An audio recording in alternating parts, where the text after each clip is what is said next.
खुदावंद यीशु मसीह के बरकत और जलाली नाम में आप सबकी सलामती हो। मेरा नाम रियाज पाल है और मेरा ताल्लुक़ लाहौर से है। और मैं डॉक्टर साहब से ये सवाल करना चाहता हूँ कि नबी इस्लाम ने sorry I can not here your question. मैं आपके सवाल को सुन नहीं सकता हूँ। अगर ऑडियो के अंदर आप देखिए कि जो सवाल पूछने वाले का फीड मेरे माइक्रोफोन में आना चाहिए, और मेरा माइक्रोफोन कभी ऑफ मत कीजिए। जो भी ऑडियो पे है मेरा माइक्रोफोन और जो कंपेयर है उनका माइक्रोफोन कभी ऑफ मत करना। और देखिए कि जो फीड ऑफ द क्वेश्चनर मेरे स्पीकर पे सुनाई देना चाहिए। नहीं तो अक्सर क्या होता है कि पब्लिक सुन सकती है, मैं नहीं सुन सकता हूँ। पब्लिक सुन सकती है, मैं नहीं सुन सकता, जवाब कैसा दूंगा मैं? हाँ भाई साहब, आप सवाल वापस से दोहरा सकते? जी, मेरा सवाल डॉक्टर साहब से ये है कि नबी इस्लाम ने 40 साल की उम्र में नबूवत का ऐलान किया था। उससे पहले वो किसकी इबादत करते थे? आप ज़रा धीरे से बात करेंगे क्योंकि यहाँ मुझे सुनने में नहीं आ रहा है जी। अगर आस्ते से धीरे से बात करेंगे ऊंची आवाज़ में अच्छा रहेगा।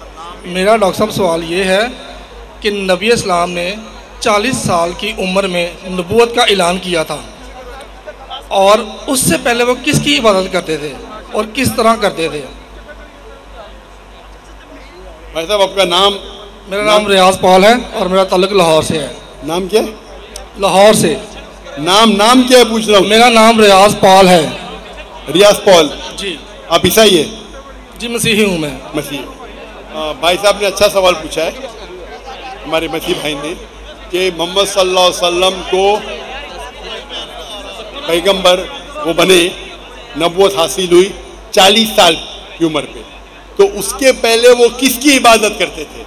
माशाअल्लाह, मोहम्मद सल्लल्लाहु अलैहि वसल्लम इबादत करते थे एक अल्लाह की, और अल्लाह के अलावा किसी में नहीं, किसी और की इबादत नहीं करते थे। वो मानते थे कि अल्लाह सुब्हाना व तआला का कोई अक्स नहीं, उसका कोई बुत नहीं है, और वो उसी की इबादत करते थे। 40 साल की उम्र, जब 40 साल पहुँचे उन्हें वही आई। जब वो गारे हिरा में गए, इकरा पढ़ो, जिब्रील अलैहिस्सलाम कहते इकरा पढ़ो, इकरा पढ़ो, तो फिर इकरा बिस्मि रब्बिकल लज़ी खलक़, वो पूरी तफसीर से है। तो 40 साल की उम्र में वो नबी बने। उसके पहले उनको नबूवत नहीं हासिल हुई थी, लेकिन वो मुसलमान थे। मुस्लिम मतलब अपनी सारी जो विल है, इच्छा है, वो अल्लाह के मुताबिक जिंदगी बसर करना। तो नबूवत हासिल करने के पहले वो इबादत अल्लाह की ही करते थे, लेकिन वो पैगंबर नहीं थे, इसीलिए वो पैगाम बाकी लोग से नहीं कहते थे। जब उनको अल्लाह का हुक्म आ गया, जब वो नबी बने, उसके बाद वो लोगों को इस्लाम की दावत देने लगे। उसके पहले भी वो मुस्लिम थे। जितने पैगंबर आदम अलैहिस्सलाम से लेके मोहम्मद सल्लल्लाहु अलैहि वसल्लम तक वो मुसलमान ही थे। मुस्लिम मतलब एक अल्लाह की इबादत करना और अल्लाह सुब्हाना व तआला के मुताबिक अपनी जिंदगी बसर करना। Hope the answer the question. Doctor साहब मैं आपसे मज़ीद पूछूंगा कि सूरा मुदस्सिर आयत नंबर आपको एक सवाल करने की इजाज़त दी गई थी। चलें, आपको बतला दिया गया है, डिबेट नहीं है, एक सवाल करने की इजाज़त है। माइक नंबर 2 पे अगर कोई गैर मुस्लिम बहन भाई है तो वो सवाल पूछ सकता है।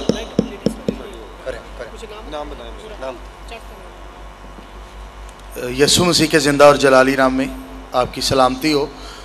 मेरा नाम पादरी काशिफ जावेद है और मेरा तल्लुक़ फैसलाबाद से है।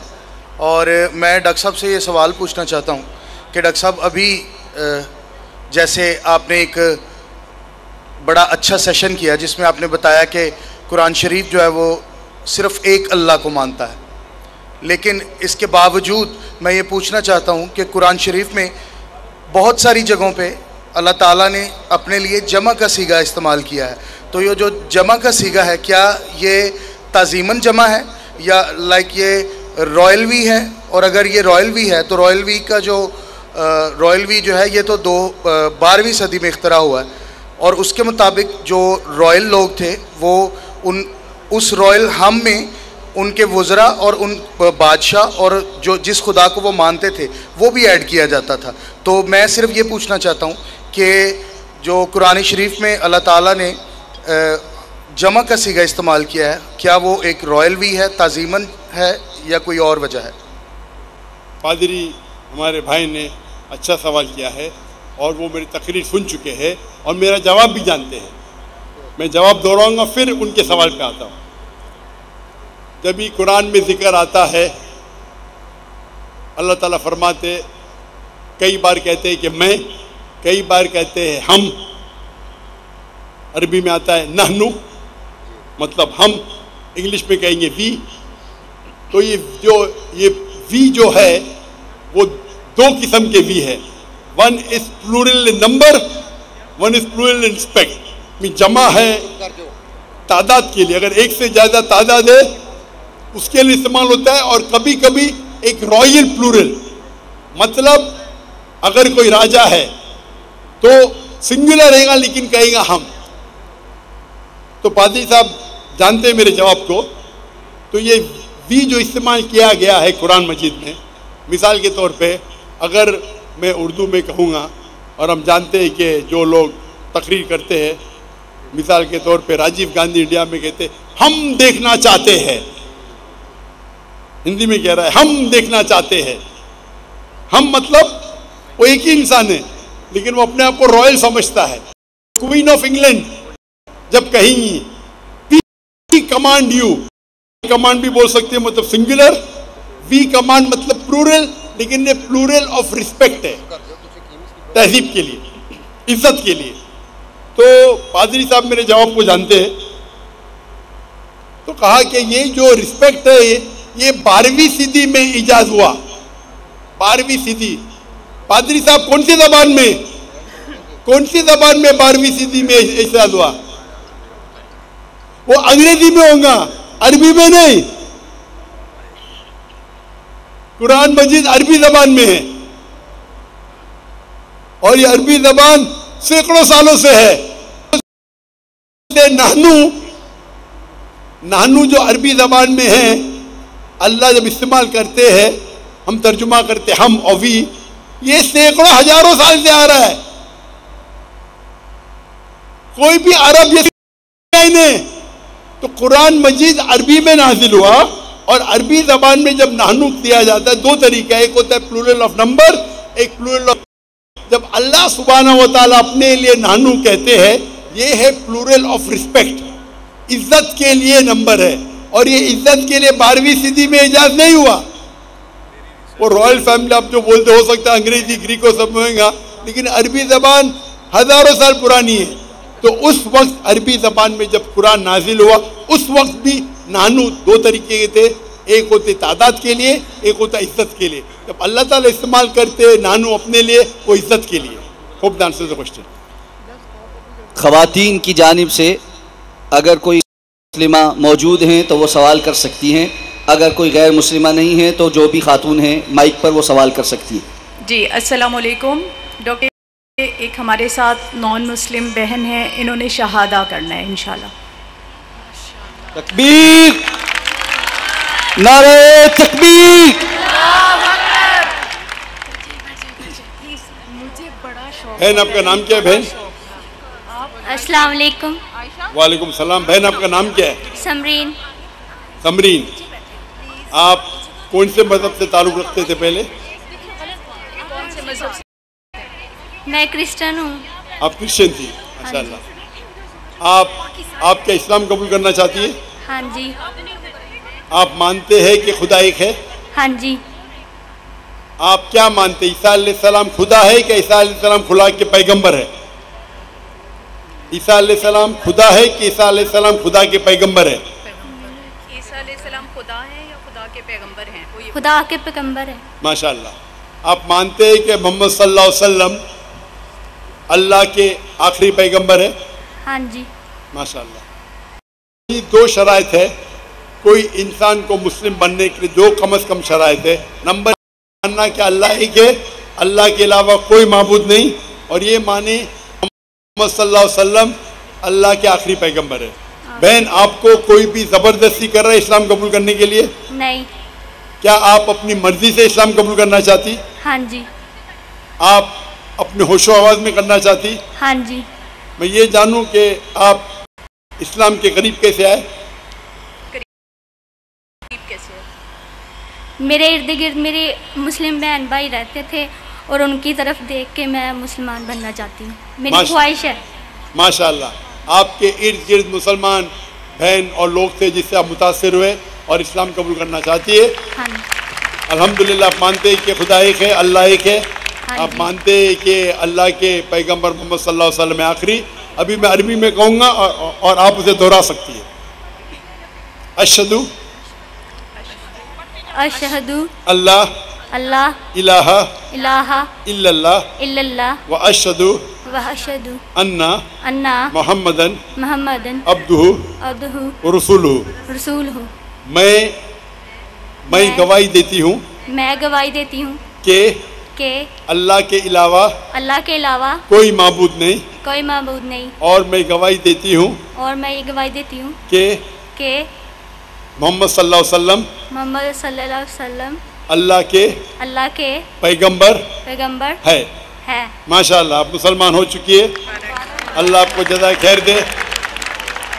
नारे तकबीर, नारे तकबीर। जो भी शख्स इस्लाम कबूल करता है उसके पुराने गुनाह सब माफ हो जाते हैं। जो अच्छाई वो रहती है, पुराने गुनाह सब माफ होते हैं। मैं अल्लाह सुब्हानहू व तआला से दुआ करता हूँ कि आपको इस दुनिया में बेहतरीन जिंदगी दे और आखिरत में जन्नत नसीब फरमाए।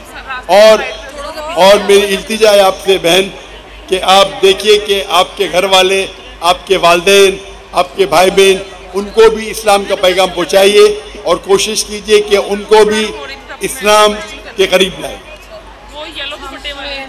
जेंट साइड पे माइक नंबर 3 पे अगर कोई गैर मुस्लिम मौजूद है तो पहले वो सवाल कर सकते हैं। हेलो, अस्सलाम वालेकुम व रहमतुल्लाह। मेरा नाम उस्मान अहमद है। मुस्लिम डिबेट एकेडमी इस्लामाबाद से मेरा ताल्लुक़ है। मेरा डॉक्टर जाकिर नाइक साहब से सवाल भी है। डॉक्टर साहब, आप मुसलमान है कि गैर मुस्लिम है? मैं मुस्लिम हूँ। तो मुस्लिम है तो जरा कतार में ठहरिए। ठीक है, जरूर। बाकी गैर मुसलमान को मौका दीजिए। थैंक यू जी, जब गैर मुसलमान के सवाल खत्म होंगे तो इंशाल्लाह आपको मौका दिया जाएगा। जिस माइक पे कोई गैर मुस्लिम भाई पहले मौजूद है वो सवाल करे।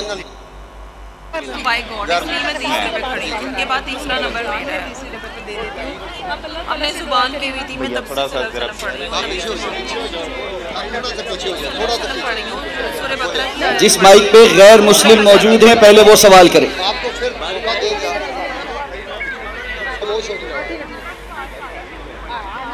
माइक नंबर 1 चला दें जी। मसीह अजीम नाम में तमाम हाजरीन की सलामती हो। मेरा नाम सुनील दिलावर है और मैं शेखुपुरा से आया हूँ। मेरा सवाल डॉक्टर साहब से है कि अल्लाह गैर मखलूक है यानी अज़ली है, तो उसका कलमा भी गैर मखलूक और अज़ली है। अहले सुन्नत का अकीदा है कि कुरान मखलूक नहीं है। भाई साहब, आपका सवाल मुझे सही से सुनाई नहीं दे रहा है। आप अगर धीरे से सवाल पूछेंगे। ऑडियो वाले भाई से गुजारिश है, माइक नंबर 1 जिस पे भाई बोल रहे हैं सवाल करने के लिए, उसके अलावा बाकी माइक म्यूट कर दें। खामोश यार।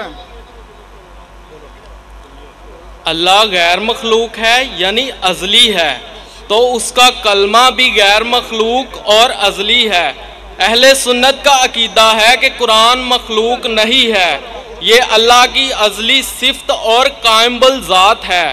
मुस्नद अहमद और सनन इब्ने माजा किताबुल अदाब बाब सवाबुल कुरान 348 और 352 में सही सनद के साथ साबित है कि कुरान का तजस्सम होगा जो कि हादस होगा और नौजवान शख्स की सूरत में आएगा और अल्लाह से शिफायत करेगा, यानी अल्लाह का कलाम मुजस्सम होकर जिस्म इख्तियार करेगा तो यहाँ से कलाम अल्लाह की अज़लियत, उसका नातक होना और तजस्सम तीनों साबित हैं। यही तीन बातें हम खुदावंद यीशु मसीह के बारे में कहते हैं कि वो अल्लाह का कलाम है और अज़ली है, और इसी कलाम का तजस्सम हुआ और शख्स के तौर पर ज़ाहिर हुआ, और अहले इस्लाम नहीं मानते। इसलिए हमने अपने मौक़िफ़ की तक़वियत के लिए जरा आसान उर्दू में सवाल कीजिए। आप फसी उर्दू में बात करेंगे तो आधी चीज मेरे सिर के ऊपर से जा रही है। आप उसका सही आसान उर्दू में आप जो बात कर रहे हैं आसान उर्दू में कीजिए। आप अगर फसी उर्दू वाला तर्जुमा पढ़ेंगे आपको भी नहीं समझेगा, तो आप आसान सिंपल उर्दू में आप सवाल पूछिए। आप जो पूछ रहे और तर्जुमा भी होना चाहिए साफ आसान उर्दू में। कई कुरान मजीद जो तर्जुमा होते फसी उर्दू में वो लोग के लिए जो उर्दू में महारत रखते हैं, आप उनको पूछ सकते हैं। मैं उर्दू में महारत नहीं रखता हूं, आप आसान तर्जुमे से पूछे तो उसका जवाब दे सकूंगा मैं। ओके, नहीं तो आप समझ के आसान उर्दू में तर्जुमा कीजिए। ओके। जो इस्लामी किताब से मैंने हवाला दिया है। आप अंग्रेजी जानते हैं? जी, आप अंग्रेजी जानते हैं? नहीं, अंग्रेजी नहीं जानता। अच्छा, तो आसान उर्दू में पूछे, आसान हिंदी में पूछे। ओके अंग्रेजी जबान है, उर्दू नहीं। तो आप जब ओके बोले तो मैं समझा आप अंग्रेजी जानते तो अंग्रेजी में पूछेंगे। शॉर्ट मैंने इस्लामी कुतब से साबित किया है कि कुरान जिस्म इख्तियार करेगा, जो कि अल्लाह का कलाम है, जो अल्लाह का कलमा है और अज़ली है, मतलब अल्लाह के साथ उसकी सिफ्त रखता है। और यही आपकी समझ में नहीं आ रही बात। अल्लाह की जात के साथ उसकी सिफ्त है। क्या है? अल्लाह का कलाम उसकी सिफ्त है। शिफ्ट? जी, शिफ्ट जी, तारीफ,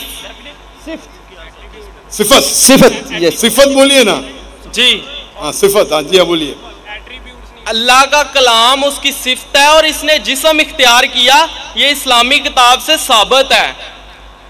और यही किताब ने जिस्म इख्तियार किया, ये बिल्कुल गलत बात है। अल्लाह का ये हवाला मौजूद है।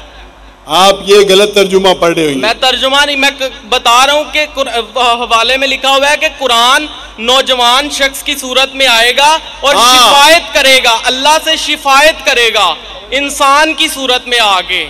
जी हाँ। और यही बात जब हम कहते हैं कि यीशु मसीह जो अल्लाह का कलाम है और अज़ली है और उसका तजस्सम होगा, यानी उसने भी जिस्म इख्तियार किया। अज़ली का मानी क्या है? हमेशा के लिए, नेवर लास्टिंग।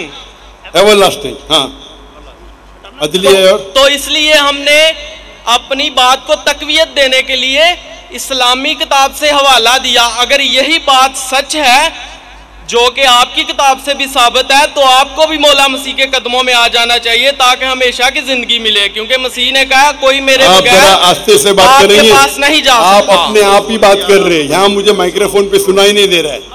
पहला चीज ये, मेरा माइक्रोफोन से आपकी आवाज धीरे से आप बात कीजिए, फास्ट मत बात कीजिए।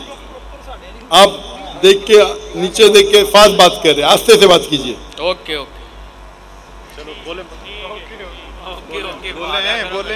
आपको बात करने की आदत नहीं है शायद।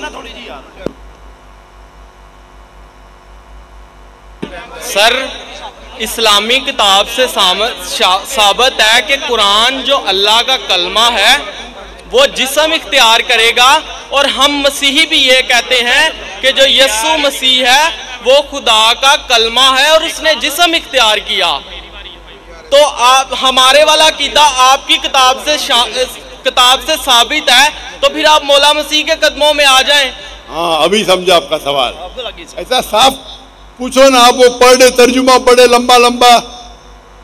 आपका ये कहना है कि कुरान अल्लाह का कलाम है और कुरान में लिखा हुआ है कि ईसा अलैहिस्सलाम कलिमतुल्लाह है, बराबर?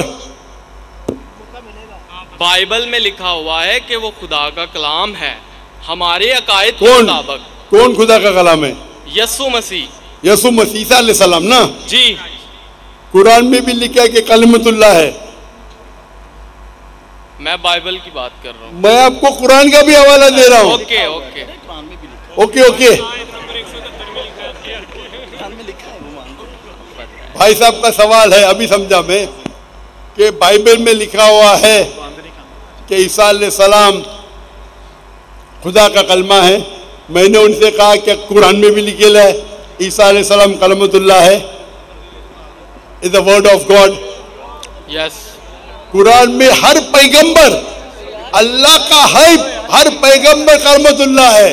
क्या किसी पैगंबर का दावा मौजूद है? भाई साहब आपने सवाल पूछ लेना। अभी माइक बंद करो आपका। आप बीच में इंटरप्ट नहीं कर सकते। आपने शुरू में बताया था। मैं सवाल अभी आपका सवाल समझा, जवाब शुरू किया गया बीच में। ये सवाल जवाब का सेशन है, डिबेट का सेशन है। वहां एक आदमी आया था ना, मुस्लिम डिबेटिंग सेशन। कौन मुझे कह रहा था कि हमारे डिबेटिंग सेशन में ये जो क्रिश्चियन मिशनरी है हम उनको बहुत शिकस्त देते हैं। आपको डिबेट करने का तो यहाँ डिबेटिंग सेशन बहुत है। मुझे किसने कहा कि पाकिस्तान में मुस्लिम डिबेटिंग सेशन है, वो क्रिश्चियन मिशनरी को बहुत शिकस्त देते हैं। मैं इसके बारे में जानता ही नहीं था। आपको डिबेट करने का शौक है तो उनसे डिबेट करो ना। यहाँ सवाल पूछे अभी चुप रहो। पहला सवाल समझ नहीं पाया, मैं सवाल समझ गया, जवाब देने लगा, बीच में टपक रहे। भाई साहब ये सवाल जवाब का सेशन है, डिबेटिंग सेशन नहीं। ये प्रॉब्लम है। अब बोलेंगे जाकिर भाई हिकमत से बात करो। इतना लंबा टाइम दिया। तो भाई साहब का सवाल था कि बाइबल में लिखा है कि ईसा अलैहिस्सलाम अल्लाह के कलाम है। तो मैंने उसे कहा ये कुरान में भी लिखा है, और हम मुसलमान ये मानते हैं कि हर पैगंबर जो अल्लाह की तरफ से आए वो सारे अल्लाह के कलाम थे। इब्राहिम अलैहिस्सलाम, मूसा अलैहिस्सलाम, ईसा अलैहिस्सलाम, मोहम्मद सल्लल्लाहु अलैहि वसल्लम, हम सब मानते हैं। क्योंकि सिर्फ लक़ब दिया गया है। अगर कुरान में कहा गया है कि ये पैगंबर कलामुल्लाह है, उसका मतलब नहीं कि बाकी पैगंबर कलामुल्लाह नहीं है। आप समझ रहे हैं? आपकी गलतफहमी है। मिसाल के तौर पे कुरान फरमाते कि इब्राहिम अलैहिस्सलाम अल्लाह के दोस्त है, उसका मतलब नहीं कि बाकी अल्लाह के दोस्त नहीं है। तो हर पैगंबर को एक लक़ब दिया जाता है। तो उसी तरीके से कुरान मजीद में ईसा अलैहिस्सलाम को लक़ब दिया जाता है कलामुल्लाह, यानी अल्लाह का कलाम। उसका मतलब नहीं कि वो खुदा है। ये आपकी गलत फहमी है। आप इस्लाम को जानते ही नहीं और कुरान मजीद को जानते नहीं। कुरान मजीद में इस्लाम में हर पैगंबर जो अल्लाह की तरफ से भेजे गए हैं वो इस्लाम के मुताबिक अल्लाह का कलाम है, और अल्लाह की बात लोगों को पेश की है। कुछ लोग ने माने, कुछ लोग ने नहीं माने। तो ये कहना क्योंकि ये लक़ब दिया गया इसलिए वो खुदा है, बिल्कुल गलत है। कुरान मजीद में साफ लिखा गया है, सूरह माइदा में सूरह नंबर 5 आयत नंबर 72, लक़द कफ़र लज़ीना क़ालू इन्नल्लाहु इब्नु मरियम। वो कुफ्र कर रहे हैं जो लोग कहते हैं कि अल्लाह ईसा अलैहिस्सलाम में मरियम के बेटे। वक़ाल अल मसीह, बट मसीह अलैहिस्सलाम ने कहा या बनी इसराइल, ओ इस्राइलो, ओ अब्दुल्लाह, अल्लाह की इबादत करो, रब्बी व रब्बकुम, जो मेरे रब है तुम्हारे रब है।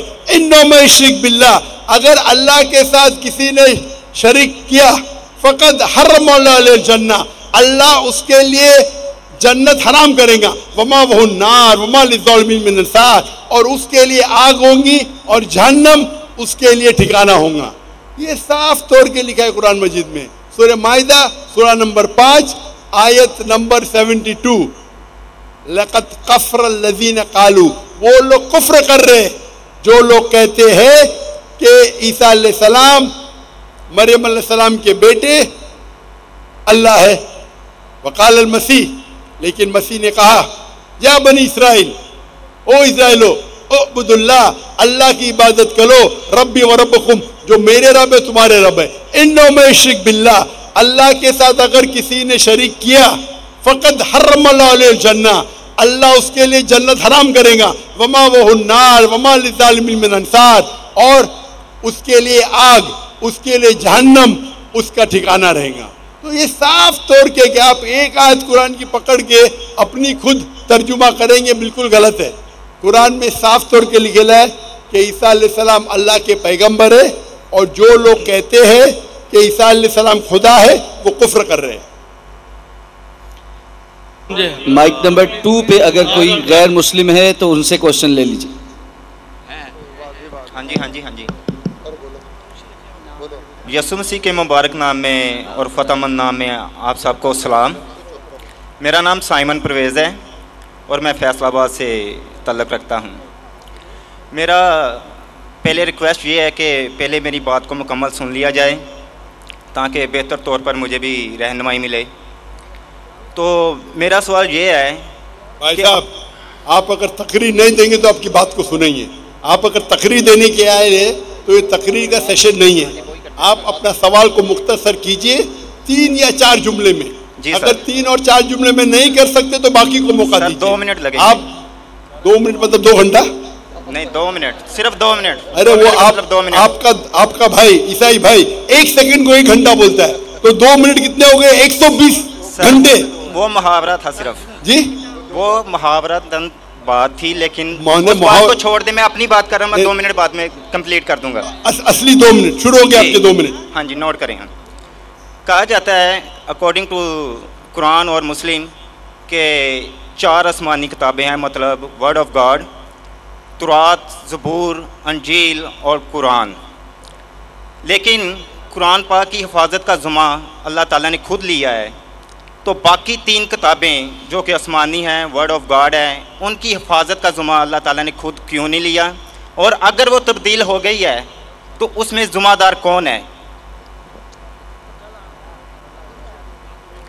1 मिनट हो गया भाई साहब, आधा मिनट हुआ। Thank you. बिल्कुल आधा मिनट दूंगा। 2 मिनट बहुत हो जाते, फ्री में मैंने दिया आपको, आपकी मोहब्बत में। Thank you sir. मैं आपसे मोहब्बत करता हूँ, भाई साहब का सवाल एकदम अच्छा था माशाअल्लाह। 4 जुमले में आधे मिनट से कम, ये सही है। आधा minute low, 1 minute low, 2 minute बहुत हो जाता है, फ्री में मैंने दिया। भाई साहब का सवाल एकदम साफ है, एकदम सुथरा है और आसान उर्दू में है कि जब कुरान में लिखा है कि अल्लाह ताला की 4 किताबें हैं, तौरात, ज़बूर, इंजील और कुरान, तो अल्लाह ताला ने सिर्फ कुरान की हिफाजत क्यों की? बाकी आसमानी किताब, बाकी जो अल्लाह के कलाम थे उसकी हिफाजत क्यों नहीं की? बहुत अच्छा सवाल, जिसका मैंने सवाल मुख्तसर सा दिया था, डिटेल मैंने मेरी तकरीर में शायद आपने सुना नहीं होगा। और भाई साहब सही कहते कि कुरान मजीद में जिक्र अल्लाह ताला फरमाते सूरह रौद में, सूरह नंबर 13 आयत नंबर 38 में, वलिकुल्ली अजलिन किताब, हर दौर में हमने किताब भेजी, किताब नाजिल की। नाम से सिर्फ 4 का जिक्र है, तौरा, ज़बूर, इंजील और कुरान। तौरा वो वही है, वो किताब है जो अल्लाह ने मूसा अलैहिस्सलाम पे नाजिल की। ज़बूर वो किताब है, वो वही है जो अल्लाह ने दाऊद अलैहिस्सलाम पे नाजिल की। इंजील वो किताब है, वो वही है जो अल्लाह ने ईसा अलैहिस्सलाम पे नाजिल की। और कुरान मजीद अल्लाह सुब्हानहू व तआला की आखिरी किताब है, आखिरी नबी मोहम्मद सल्लल्लाहु अलैहि वसल्लम पे नाजिल की। भाई साहब का एकदम अच्छा सवाल है कि अल्लाह ने जब कुरान मजीद में कहा, और मैंने जिक्र किया सूरह हिजर में, सूरह नंबर 15 आयत नंबर 9 में, कि हमने कुरान नाजिल की, हम उसकी हिफाजत करें, तो अल्लाह ताला ने सिर्फ कुरान की हिफाजत क्यों की? बाकी आसमानी किताब, बाकी कलाम की हिफाजत करने का ठेका क्यों नहीं ला? बहुत अहम सवाल, बहुत अच्छा सवाल। इसका जवाब है कि जितने भी पहले किताबें नाजिल की गई, जितने भी वही कुरान मजीद के पहले आए, वो सिर्फ एक वक्त के लिए थी और एक ग्रोह के लिए थी। मिसाल के तौर पे कुरान में कहा गया है कि ईसा अलैहिस्सलाम नबी थे बनी इसराइल के लिए, सिर्फ इसराइल के लिए थे, सारी दुनिया के लिए नहीं थे। बाइबल में कहा गया है I have been sent only to the lordship of Israel. ईसा अलैहिस्सलाम कहते हैं रेड लेटर बाइबल में, गॉस्पेल में, I have been sent only to the lordship of Israel. मैं सिर्फ भेजा गया हूं जो बनी इसराइल है, जो भटके हुए। अने बाइबल में भी कहा गया है कि ईसा अलैहिस्सलाम भेजे गए थे सिर्फ बनी इसराइल के लिए। कुरान मजीद में भी कहा गया है कि ईसा अलैहिस्सलाम भेजे गए थे सिर्फ बनी इसराइल के लिए, वो अरबों के लिए नहीं भेजे गए थे। और ईसा अलैहिस्सलाम खुद कहते हैं कुरान में और बाइबल में, ईसा अलैहिस्सलाम फरमाते हैं कुरान में, पहले कहूँगा सूरह सफ में, सूरा नंबर 61 आयत नंबर 6 में, For Jesus Christ peace be upon him says, there will be a messenger to come by the name of Ahmad. ईसा अलैहिस्सलाम फरमाते कुरान मजीद में, एक पैगंबर आएंगे जो आपको कहेंगे, उसका नाम है अहमद। और कई बार न्यू टेस्टामेंट में लिखा है, Gospel of John chapter number 16 verse number 7 and Gospel of John chapter number 16 verse number 11 to 12. I have many things to say unto you, but ye cannot bear them now. For he, when the Spirit of truth shall come, he shall guide you unto all truth. He shall not speak of himself, all that he hears shall he speak. इसमें लिखा है कि मुझे आप, ईसा अलैहिस्सलाम कहते हैं Gospel of John में चैप्टर नंबर 16 आयत वर्स नंबर 11, 12, 13, 14 कि मुझे आपको बहुत सी चीज़ें कहना है लेकिन आप अभी नहीं समझ सकेंगे।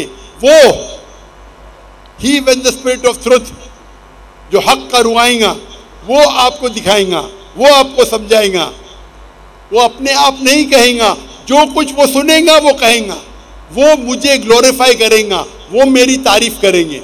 ये जो Gospel of John chapter number 16 verse number 11 से 14 है, ये ईसा अलैहिस्सलाम पेशेंट गोई कर रहे मोहम्मद सल्लल्लाहु अलैहि वसल्लम की, और कह रहे कि मुझे आपको बहुत कुछ कहना है, आप अभी समझ नहीं पाएंगे। वो जब आएंगे हक के पैगंबर, वो आपको कहेंगे सारे सच्चाई, और वो जो कुछ सुनेंगे अपने आप से कुछ नहीं कहेंगे, जो कुछ सुनेंगे वो कहेंगे और वो मेरी तारीफ करेंगे। आज की तारीख में इस्लाम एक वाहिद गैर ईसाई मजहब है जिसमें फर्ज है हर मुसलमान के लिए क्या वो ईसा अलैहिस्सलाम में माने। आप कोई भी मजहबी किताब उठाओ गैर ईसाई, कुरान एक वाहिद गैर ईसाई मजहबी किताब है जिसमें हर मुसलमान को मानना फर्ज है क्या वो ईसा अलैहिस्सलाम को पैगंबर माने। अगर कोई मुस्लिम ईसा अलैहिस्सलाम को पैगंबर नहीं मानता है तो वो मुस्लिम नहीं अपने आप को बोल सकता है। आप समझ रहे? तो ईसा अलैहिस्सलाम आए थे सिर्फ बनी इसराइल के लिए, मूसा अलैहिस्सलाम भी आए थे बनी इसराइल के लिए। तो जितने पैगंबर, आखिरी पैगंबर मोहम्मद सल्लल्लाहु अलैहि वसल्लम के पहले आए वो सिर्फ अपने लोग के लिए आए, और जो कलाम उनके लिए नाजिल किया गया था, जो अल्लाह ने कलाम नाजिल की, वो सिर्फ उन लोगों के लिए था। लेकिन मोहम्मद सल्लल्लाहु अलैहि वसल्लम क्योंकि आखिरी पैगंबर थे, अल्लाह ताला फरमाते सूरह आज़ाब में सूरा नंबर 33 आयत नंबर 40, माकान मोहम्मद अबा अहदिम मिर्जालिकुम वलाकिन रसूलुल्लाह व खातमुन नबीन व कान अल्लाहु बिकुल्लि शैइन अलीमा, कि मोहम्मद सल्लल्लाहु अलैहि वसल्लम आप में से किसके वालिद नहीं, लेकिन आखिरी नबी है और खातमुन नबी है, वकान अल्लाहु बिकुल्लि शैइन अलीमा, और अल्लाह ताला सब चीज़ जानता है। क्योंकि कुरान में लिखा हुआ है कि मोहम्मद सल्लल्लाहु अलैहि वसल्लम आखिरी पैगंबर है, वो सिर्फ अरबों के लिए नहीं भेजे गए थे, वो सारी इंसानियत के लिए भेजे गए थे। अल्लाह ताला फरमाते सूरह अंबिया में सूरा नंबर 21 आयत नंबर 7, वमा अरसलनाका इल्ला रहमतुल आलमीन, सूरह अंबिया सूरा नंबर 21 आयत नंबर 107, वमा अरसलनाका इल्ला रहमतुल आलमीन, कि हमने मोहम्मद सल्लल्लाहु अलैहि वसल्लम को नहीं भेजा लेकिन सारी रहमत सारे आलम के लिए, सारे इंसानियत के लिए, सारी कायनात के लिए। और क्योंकि पहले जितने भी वही आए, तोरा, ज़बूर, इंजील, सूफ, इब्राहिम, वो सिर्फ एक महदूद वक्त के लिए थे और सिर्फ एक ग्रोह के लिए थे। कुरान मजीद सिर्फ मुसलमानों के लिए नहीं भेजा गया था, सिर्फ अरबों के लिए नहीं भेजा गया था। कुरान मजीद में जिक्र आता है सूरह इब्राहिम में सूरा नंबर 14 आयत नंबर 1, अलिफ लाम रा, हमने कुरान भेजा ताकि मोहम्मद सल्लल्लाहु अलैहि वसल्लम इंसानियत को अंधेरे से रोशनी मिला। कुरान मजीद में जिक्र आता है सूरह इब्राहिम में सूरह नंबर 14 आयत number 52 52, Here is a message for mankind, let them know there is one God, let them know, let the men of understanding take heed। आप ये समझ लो सारे इंसानियत के लिए कुरान मजीद है और वो जान ले क्या एक ये अल्लाह है। कुरान में लिखा है सूरह बकरा में सूरह नंबर 2 आयत number 185, Ramadan was the month in which the Quran was revealed। Ramadan वो महीना था जिसमें कुरान नाजिल हुआ सारी इंसानियत के लिए हिदायत और हक और बातिल के दरमियान फैसला करने के लिए। कुरान में जिक्र आता है सूरह ज़ुमर में सूरह नंबर 49 39 आयत नंबर 41 कि कुरान मजीद अल्लाह ने नाजिल किए मोहम्मद सल्लल्लाहु अलैहि वसल्लम पे ताकि वो इंसानियत को हिदायत दे, सिर्फ मुसलमान को नहीं, सिर्फ अरबों को नहीं। तो क्योंकि कुरान मजीद अल्लाह का आखिरी कलाम है, उसके बाद कोई और कलाम नहीं आएगा। अल्लाह सुब्हानहू व तआला ने बाकी जितने किताब आए उनको महफूज रखना सही नहीं समझा और लॉजिकल है। हम जब जाते हैं, हम जब पढ़ते हैं, हम जब तहकीक करते हैं साइंस में, तो साइंस के अंदर आप जब पढ़ाई करते हैं तो आप लेटेस्ट एडिशन की किताब पढ़ेंगे या पुरानी किताब? पुरानी किताब में हो सकता है गलतियां है, हो सकता है गलती नहीं है, हो सकता है इनकम्प्लीट है। आप कौन सी किताब पढ़ेंगे? Latest edition. तो कुरान मजीद अल्लाह सुब्हानहू व तआला का आखिरी कलाम है इंसानियत के लिए, और अल्लाह ताला ने इसके अंदर सारे इंसानियत के हल दिए। आप पूछेंगे अल्लाह ताला ने कुरान मजीद पहले क्यों नाजिल की, पहले क्यों तौरा की, फिर ज़बूर की, फिर इंजील की, फिर कुरान? क्योंकि अल्लाह सुब्हानहू व तआला इंसानों के खालिक है, इंसानों को अच्छी तरीके से जानते हैं। ऐसी मिसाल हुई, मेरा बेटा बोलता है अब्बा मुझे डॉक्टर बनने का है, आप मुझे नर्सरी फर्स्ट स्टैंडर्ड में क्यों डालते, डायरेक्टली मेडिकल कॉलेज में डालो। मैं बोलेगा बेटा पहला नर्सरी में जाओ, फिर प्री प्राइमरी में जाओ, फिर सेकेंडरी में जाओ, फिर कॉलेज में जाओ, फिर मेडिकल कॉलेज जाओ। डायरेक्ट आपको मेडिकल में कॉलेज में भेजेंगे, क्या समझेंगे आप? तो इसी तरीके से अल्लाह सुब्हानहू व तआला जानते हैं कि इंसान कब कुरान को समझ पाएगा। जब इंसान लाखों साल पहले या हजारों साल पहले अगर नाजिल करते वो कुरान समझ नहीं पाते। अल्लाह ताला जानते कि 1400 साल पहले अभी वक्त आ गया कि इंसान कुरान को समझ पाएंगे। तो पहले जितने कलाम थे वो उतने लेवल के थे जितने लेवल इंसान समझ सकते थे। इसीलिए अल्लाह ने उसे महफूज रखने को ज़रूरत नहीं समझा, उसमें मिलावट आ गई। आप बाइबल देखेंगे, बाइबल में मिलावट है। It contain the words of God, कुछ अल्लाह का कलाम होगा। अगर कुरान से मिलता है हमें कोई इतराज़ नहीं, कुछ पैगंबर का कलाम है, कुछ हिस्टोरियन का कलाम है, कुछ पोर्नोग्राफी है। पोर्नोग्राफी मतलब ऐसे अल्फाज है जो आप मुझे $1 मिलियन देंगे तो भी मैं स्टेज पे नहीं पढ़ पाऊंगा। बाइबल में ऐसे कहानी किस्से है कि कौन मुझे $1 मिलियन, मिलियन रुपीस नहीं, $1 मिलियन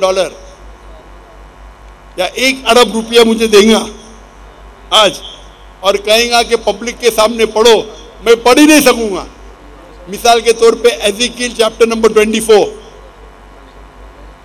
आप मुझे 1 अरब रुपये देंगे तो भी नहीं पढ़ूंगा मैं, क्योंकि मेरे इस्लाम इजाज़त ही नहीं देता है ऐसे वाहियात अल्फाज पब्लिक के सामने बोलूं। तो ये आपका जो प्रेजेंट बाइबल है मिक्सचर है, अल्लाह का कलाम भी है, कुछ पैगंबर का कलाम भी है, हिस्टोरियन की किताबें और पोर्नोग्राफी भी है। तो हमें पढ़ना चाहिए आखिरी किताब जो अल्लाह ने महफूज रखी है, वो है कुरान मजीद। इसमें कोई मिलावट नहीं। तो आपको पुरानी किताब से क्या दिलचस्पी है? आप जब पढ़ने जाएंगे साइंस में, मेडिकल कॉलेज में या इंजीनियरिंग में, आप बोलेंगे मैं पहला एडिशन पढ़ना चाहता हूँ, तहकीक के लिए पढ़ सकते, नो प्रॉब्लम। लेकिन अमल करने के लिए आप आखिरी एडिशन पढ़ेंगे बस। तो अमल करने के लिए कुरान मजीद काफ़ी है। अल्लाह ताला आपका वक्त ज़ाया नहीं करना चाहता है। आखिरी एडिशन अल्लाह ताला ने इसको महफूज रखा है। आपको अगर तकाबिल अध्ययन का माहिर बनना है तो नो प्रॉब्लम, आम इंसानों को क्यों वक्त ज़ाया कर रहे? आप समझ रहे? तो अल्लाह सुब्हानहू व तआला हमारा मालिक है, हाकिम, वो जानता है। आपको अगर तकाबिल अध्ययन का माहिर बनने का, मैं तालिब हूँ तकाबिल अध्ययन का, मैं पढ़ चुका हूँ, मैं क्यों बोलूँ बाकी मुसलमान को पढ़ूँ? तो अल्लाह सुब्हानहू व तआला इंसानों के लिए आसानी चाहता है। साफ कह चुका है ये आखिरी कलाम में, इस पे अमल करो। और एक मज़हब जो अल्लाह ने हमेशा सिखाया, इन्ना दीना इंदल्लाहिल इस्लाम, सूरह इमरान सूरह नंबर 3 आयत नंबर 19, कि सिर्फ एक ही दिन अल्लाह के नज़दीक सही है, वो इस्लाम। लेडीज़ साइड से, ख़वातीन की जानिब से हम आज की इस मजलिस का आखिरी सवाल लेंगे। रात के 12:30 बज चुके हैं, तो हम ये आखिरी सवाल ख़वातीन की जानिब से लेंगे और उसके बाद कोई मज़ीद सवाल नहीं लिया जाएगा। भाई साहब, मेरे आपसे इल्तिजा है, मेरी इल्तिजा है कि ऑर्गेनाइजर से मैंने बात किया था, उनने कहा जितना चाहे उतना बोल सकते। अभी तो 12:30 बजे, लाहौर में तो 2:30 बजे थे। वो कह रहे हैं अभी पूछ सकते हैं, उन्होंने अलाउ कर दिया, अलाउ कर दिया। आपको बंद करने का, जारी रखने का? हाँ जी, हाँ जी। आपसे नाराज होंगे भाई साहब, ठीक है। और यहाँ माशा मेजबान भी बैठे, करूँ ना कंटिन्यू? माशाअल्लाह, जब तक है इंशाअल्लाह। मुझे भी पूछने का लाहौर में मेरा अपॉइंटमेंट है अल्हम्दुलिल्लाह इंशाअल्लाह। तो इंशाअल्लाह कोशिश करेंगे कि कम से कम और 1 घंटा है इंशाअल्लाह। जी हाँ बिन, बारकल्लाहु फीकुम। डॉक्टर साहब, अल्लाह ताला आपको जज़ाए खैर अता फरमाए। डॉक्टर साहब की इजाज़त से 1 घंटा मजीद सवाल जवाब का सेशन इंशाल्लाह चलेगा। ख़वातीन की जानिब से जो सवाल खातून करना चाहती हूँ, प्लीज़ कंटिन्यू करें। अस्सलाम वालेकुम जी, मेरा नाम अज़रा है और मैं एक प्राइवेट कंपनी में जॉब करती हूँ।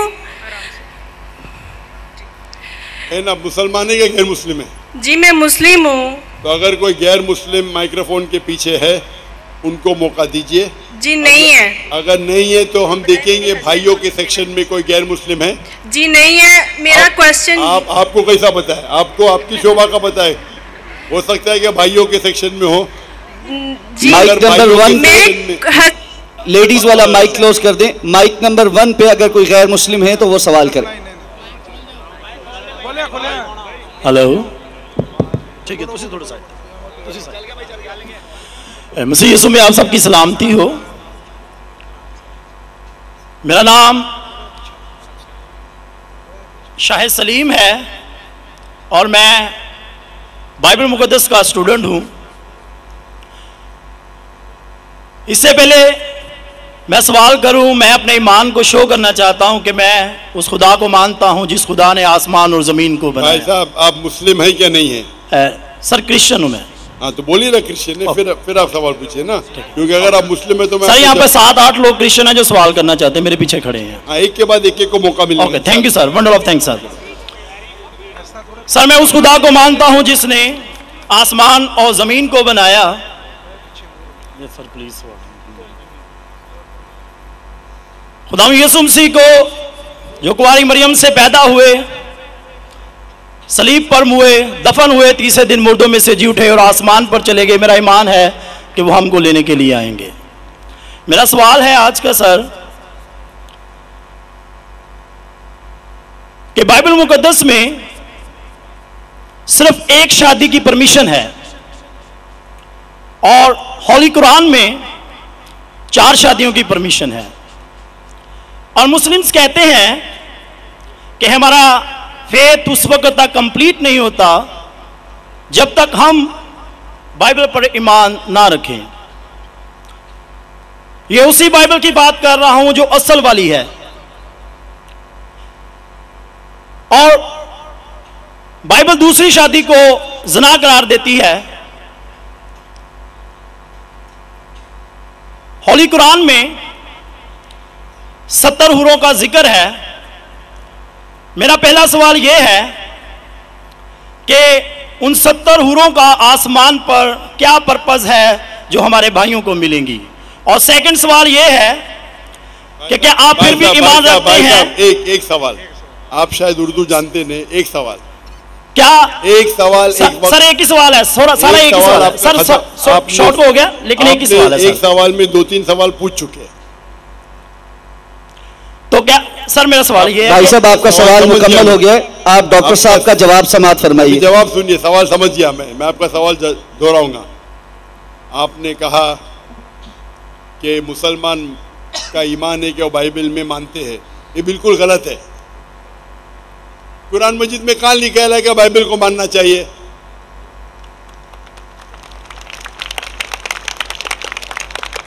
अपने आप उनके सवाल में इतने गलतियां थे, मैं सवाल दोहराऊंगा। मुसलमान का ईमान है कि वो बाइबल में मानना चाहिए, ये लफ्ज बाइबल कुरान मजीद में है ही नहीं, नंबर 1। फिर उन्होंने कहा कि बाइबल में लिखा हुआ है कि एक शादी करना चाहिए, कुरान में लिखा है कि 4 शादी करना चाहिए, और फिर कहा कि कुरान मजीद में लिखा है कि 70 हूर। ये जितने चीज कहा सब गलत, सब गलत, सब बकवास। नंबर 1, आप मुझे बताइए कुरान में कहाँ लिखेला है कि बाइबल को मानना चाहिए? कुरान में लिखा हुआ है कि इंजील को मानना चाहिए, बाइबल नहीं। आपकी जो बाइबल है वो इंजील नहीं है। सॉरी सर, इंजील ही कह रहा था मैं अपनी तरफ से। आप जरा मेरा जवाब सुनेंगे? यस। और बीच में दखलंदाजी नहीं करेंगे? Okay sir. आपने सवाल पूछ लिया, आपका टाइम खत्म, ये डिबेटिंग सेशन नहीं है। आपने कहा बाइबल कुरान में मौजूद ही नहीं लफ्ज। इंजील को मानते हैं जो अल्लाह ने ईसा अलैहिस्सलाम पे नाजिल की गई थी। ये जो उनके पास है वर्ड बाइबल किधर से आता है? बाइबल आता है एक ग्रीक वर्ड बिब्लोस से। बिब्लोस इंजील से नहीं, बिब्लोस मतलब बुक ऑफ बुक्स। हमें बाइबल पे यकीन है कि वो अल्लाह का कलाम है। बाइबल पे अमल थोड़ी करना चाहिए। आज किधर लिखे लगा बाइबल पे अमल करना चाहिए? हमको ये यकीन रखना चाहिए कि इंजील अल्लाह का कलाम है। ये यकीन रखने की जरूरत नहीं कि इंजील को फॉलो करो। इंजील पे ये यकीन रखना चाहिए कि वो अल्लाह के तरफ से वही थी, अल्लाह का कलाम है जो ईसा अलैहिस्सलाम पे नाजिल किया, हम इस पे यकीन रखते। ये प्रेजेंट बाइबल जो आपकी है वो बिब्लोस है। आपको पता है कितने किस्म के बाइबल है? आपको पता है? अभी आप जवाब दो, पता है कितने किस्म के बाइबल है? जवाब दो, कितने किस्म के बाइबल है? सर ट्रांसलेशंस की बात कर रहे हैं आप? Bible original manuscript. सर वो तो एक ही है। आपको इल्म ही नहीं है, अफसोस की बात है। देयर आर 24,000 मैन्यूस्क्रिप्ट, 24,000 मैन्यूस्क्रिप्ट है बाइबल की, और कोई भी दो आइडेंटिकल नहीं है। आप नहीं है। मेरे लाइब्रेरी में इंडिया में 200 से ज्यादा वर्जन ऑफ बाइबल है। ट्रांसलेशन है वर्जन मतलब ओरिजिनल मैन्यूस्क्रिप्ट डिफरेंट है। मिसाल के तौर पे king James version, new international version, Doue version, new world translation, 2000 किस्म के बाइबल है। मेरे लाइब्रेरी में 200 से ज्यादा है। आपको इल्म ही नहीं है और आप सवाल पूछने आते जैसे आप पादरी है। अफसोस की बात है, आपका इल्म ही नहीं है। जितने सवाल आपने किए तीनों सब में खता थी। नंबर 1 बाइबल लफ्ज कुरान में नहीं है। नंबर 2 कहा भी नहीं लिखा कि बाइबल पे अमल करो। ये ईमान रखो कि इंजील अल्लाह का कलाम है। हम मुसलमान मानते हैं कि इंजील अल्लाह का कलाम है, लेकिन जो बाइबल आज है वो इंजील नहीं है, वो मिलावट है। अल्लाह का कलाम होगा कुछ चीज जो कुरान से मिलती है, हमें कोई इतराज नहीं। पैगंबर का कलाम है, हिस्टोरियन से पोर्नोग्राफी है। पोर्नोग्राफी, जैसे मैंने पहले भाई को कहा, अगर आप मुझे 1 अरब रुपया भी देंगे तो मैं एज़ेकिएल चैप्टर 24 पढ़ ही नहीं सकता हूँ, क्योंकि वो पोर्नोग्राफी है। तो पहला आपका जो सवाल था, सवाल के पहले आपने कहा कि बाइबल कुरान में लिखा है कि बाइबल को मानो, बिल्कुल गलत है। उसका जवाब दे दिया। दूसरा सवाल, दूसरा आपने कहा कि बाइबल में लिखा है कि एक शादी करना चाहिए। मेरा चैलेंज है, आप बताओ किधर लिखेला है बाइबल में एक शादी करना चाहिए? रेफरेंस दो। आप झूठ बोल रहे, आप रेफरेंस दो, किधर लिखा है बाइबल में कि एक शादी करना चाहिए? उसका माइक्रोफोन खोलो, रेफरेंस दो, कौन से बाइबल के रेफरेंस में एक शादी करना चाहिए? भाई साहब मैं रेफरेंस पूछ रहा हूं, आपके पास रेफरेंस बाइबल में किधर भी नहीं लिखा है कि एक शादी करना चाहिए? भाई साहब जवाब दो, अभी माइक्रोफोन ऑन है। बाइबल में किधर लिखा है कि एक शादी का? पढ़ो पढ़ो पढ़ो, तहकीक करो, 10 बार भी पढ़ेंगे तो किधर नहीं मिलेंगे आपको। जी सर, मैं रेफरेंस पढ़ना चाहता हूं सर। हाँ रेफरेंस दो, पहला कौन सा रेफरेंस? मैथ्यू। सुनो सुनो सुनो, आपने कहा था कि बाइबल में लिखा है एक ही शादी करना चाहिए, ये चाहिए मुझे। तो दूसरा कुछ भलता बोल के फिर बोलेंगे उसके मानी ये है, तो लोग को बेवकूफ मत बनाओ। पढ़ो मैथ्यू। सर मैथ्यू चैप्टर 5 और वर्स है 31। ये भी लिखा था, लिखा है। मैं खोलता हूँ जरा, इधर नेट चल रहा है क्या? Bible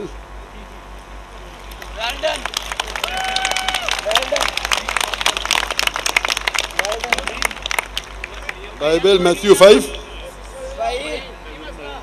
5 verse 31। हाँ पढ़ो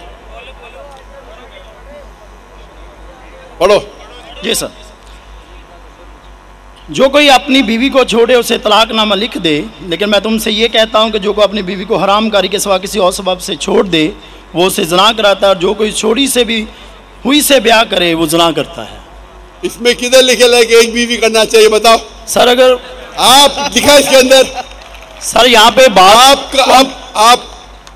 आप लोग का वक्त क्यों जाया कर रहे हैं?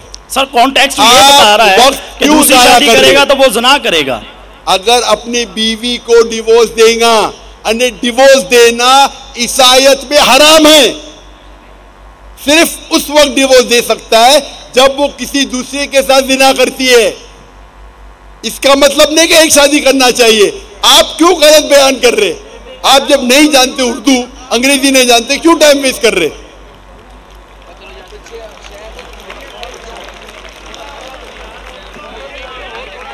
It has been said of the old times. और ये मैं चौरी साहब इधर ले आओ, हुन कहदा ये जो बाइबल का है Gospel of Matthew chapter number 5 verse number 31, it has been said of the old times that whosoever thou shalt not divorce his wife, whosoever divorces his wife unless it be for fornication has already committed adultery। मतलब तलाक देना ईसाईयत में हराम है। अने अगर आप divorce देंगे अपने बीवी को और दूसरी से शादी करेंगे तो जिना है, सिर्फ अगर उसने जिना की तो ये डिवोर्स के बारे में किधर लिखेला कि एक शादी करना चाहिए? पूरी बाइबल पढ़ो, किधर भी नहीं लिखेला कि एक शादी करना चाहिए। अगर आप कितनी भी मजहबी किताब पढ़ो, हिंदुइज्म की, क्रिश्चियनिटी की, जुडाइज्म की, कोई भी मजहबी किताब में नहीं लिखेला एक शादी करना चाहिए। सिर्फ लिखा है कुरान में। कुरान में अल्लाह ताला फरमाते सूरह निसा में सूरह नंबर 4 आयत नंबर 3 में, आप अपनी पसंद की बीवियां करो, 2, 3 या 4, लेकिन अगर आप आपस में अदल नहीं कर सको तो सिर्फ एक। ये सिर्फ एक, सिर्फ कुरान में है। कुरान मजीद के अलावा कोई भी मजहबी किताब में नहीं है। आप बोलते कुरान मजीद में निकला 4 बीवी करना चाहिए, आप वो कुरान मजीद की आधी आयत कोट कर रहे। पूरी आयत में लिखा है आप अपनी मनपसंद बीवियों से शादी कर सकते, चाहे 2 हो, 3 हो या 4 हो, लेकिन अगर आपस में अदल नहीं कर सकते तो सिर्फ एक, सिर्फ एक। मतलब इस्लाम में एक से ज्यादा बीवी करने की इजाजत है, 2, 3, मैक्सिमम 4, लेकिन अगर एक से ज्यादा बीवी रखते हैं तो आपको आपस में अदल करना चाहिए। इसके ऊपर तो मैं तफसील से बात किया हूँ, अभी वक्त नहीं है। तो ये भी आपकी गलतफहमी है। नंबर 1, बाइबल और इंजील सेम नहीं है। कुरान में कहीं नहीं लिखा लगा बाइबल पे ईमान लाओ, इंजील पे ईमान लाओ, क्या वो अल्लाह की वही है, ईसा अलैहिस्सलाम पे नाजिल की। पॉइंट नंबर 2, कुरान बाइबल में कहीं लिखा ही नहीं कि एक बीवी करो, ये गलत बोल रहे आप। और कुरान में लिखा हुआ है कि आप शादी कर सकते 2, 3 या 4, अगर अदल नहीं कर सकते तो सिर्फ एक औरत से। तो तीनों आपके गलत। चौथा सवाल, कुरान में लिखेला है कि 70 हूर, कहाँ लिखेला है? हवाला दो कुरान का। सर कुरान में दोनों लिखे, हमारे मुस्लिम भाई जो हमारे साथ रहते हैं तो चलते मुस्लिम भाई को क्यों देखते? इस्लाम समझने के लिए, इस्लाम समझने के लिए कुरान का मुताला करो, मुस्लिम भाई को मत देखो। मैं अगर ईसाई का मुताला करने के लिए आपको देखे लगूंगा तो प्रॉब्लम हो जाएगा। इसीलिए तो मैं जानता हूँ ईसाई मजहब क्या है। मैं आपको देख के थोड़ी ईसाई मजहब समझ रहा हूँ। मैंने तकरीर में कह चुका हूँ, मजहब समझने के लिए मजहब की किताबों का मुताला करो। आप किधर भी किसकी भी बात आके बड़े मजमे में सवाल करते 50,000 लोग के बीच में, कम से कम तहकीक तो करो सवाल करने के पहले। चारों चीज आपने गलत की, ये बात सही है, उसका जवाब अब मैं दे चुका हूँ। ये हदीस में लिखा है वो अलग चीज है, कुरान में नहीं लिखा है, उसका जवाब मैं दे चुका हूँ। माइक नंबर 2 पर अगर कोई गैर मुस्लिम है तो वो सवाल कर सकता है।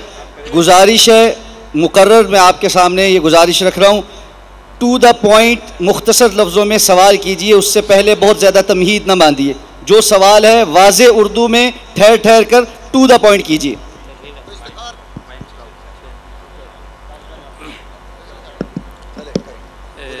मेरा नाम अदील है, मैं निगहबानपुरा से मेरा ताल्लुक़ है, और मेरा जो क्वेश्चन है वो ये है कि अपना मज़हब बताए पहले, अपना दीन। क्रिश्चियन जी। मेरा जो क्वेश्चन है वो ये है कि मैंने डॉक्टर जाकिर नाइक साहब की स्पीचेस में ये सुना है कि वो ये कहते हैं कि बाइबल बदल गई है। तो मैं ये पूछना चाहता हूँ उनसे कि वो कौन से पॉइंट्स हैं, वो कौन से निकात हैं जहाँ वो बदली है, क्योंकि बहुत सारी जगहों पे ये सुना गया है कि बाइबल बदल गई है, लेकिन वो कौन से ऐसे पॉइंट हैं जहाँ से वो बदली है? I need to know. भाई साहब का सवाल था कि डॉक्टर जाकिर नाइक कहते हैं बाइबल बदली है। बाइबल ने बदली, इंजिल बदली है। बाइबल इंजिल की बिगड़ी हुई शक्ल है। बाइबल इंजिल की बिगड़ी हुई शक्ल है। कौन कहता है? मैं नहीं कहता हूं, स्कॉलर्स ऑफ बाइबल कहते हैं। कितने आर्टिकल्स है आप अगर पढ़ेंगे, article 50,000 errors in the Bible. कितने? 50,000 गलतियां। कौन कहता है? डॉक्टर जाकिर नाइक ने। जो बाइबल के स्कॉलर्स है, जो खुद क्रिश्चियन है, वो कहते हैं कि बाइबल में 50,000 गलतियां हैं। आप अगर जानना चाहते क्या गलतियां हैं, आप मेरी वीडियो का सेट देखिए। मैंने डिबेट किया हूं डॉक्टर विलियम कैम्पबेल के साथ, Bible and Quran in the light of science. उसमें मैंने कई साइंटिफिक गलतियां निकाली हूं, कई। बाइबल में कई कॉन्ट्रडिक्शन है। एक तकरीर की है, is the Bible God's word? क्या बाइबल खुदा का कलाम है? कई गलतियां हैं, सैकड़ों गलतियां हैं, सैकड़ों कॉन्ट्रडिक्शन है। कुछ पॉइंट्स बताना चाहेंगे आप भाई साहब? Would you like to share it? सुनिए, आपने सवाल पूछा, मैं जवाब दे रहा हूँ। yes. एक दो बताऊंगा, सब बताऊंगा तो 10 दिन भी लगेंगे तो मैं कंप्लीट नहीं करूंगा। okay. 10 दिन भी जवाब बोलते सब ने। कुछ दिखा सकता हूँ, कुछ दिखाता हूँ ना, दिखाता हूँ आपको। मिसाल के तौर पे एज़ेकिएल 24:1 आप पढ़ो, मैं तो पढ़ ही नहीं सकता हूँ। पोर्नोग्राफी है, पोर्नोग्राफी। क्या आप कहेंगे पोर्नोग्राफी अल्लाह का कलाम है? आप 1 अरब रुपया मुझे देंगे, मैं पढ़ नहीं सकता हूँ। आप बाइबल पढ़ेंगे, पहली किताब book of Genesis chapter number 1 verse number 1, in the beginning was light. Bible में लिखा है कि शुरुआत में रोशनी थी। यानी डे 1 में रोशनी थी। बाद में आगे पढ़ते हैं, अब verse number Genesis chapter number 1 verse number 13, 14, 15, 16 पे आते। फिर उसमें आता है कि खुदा ने सूरज चौथे दिन पे बनाया। आप सोच सकते रोशनी कहां से मिलती है हमको? सूरज से। तो रोशनी बनाया दिन नंबर 1 पे और सूरज बनाया दिन नंबर 4 पे। ये साइंटिफिक एरर है। कोई भी साइंटिस्ट कहेगा कि इसमें खता है। नंबर 2, बाइबल में लिखा है Genesis chapter book number 1 chapter number 1 verse number 13, 14, 15, 16 कि खुदा ने चांद बनाया और सूरज बनाया।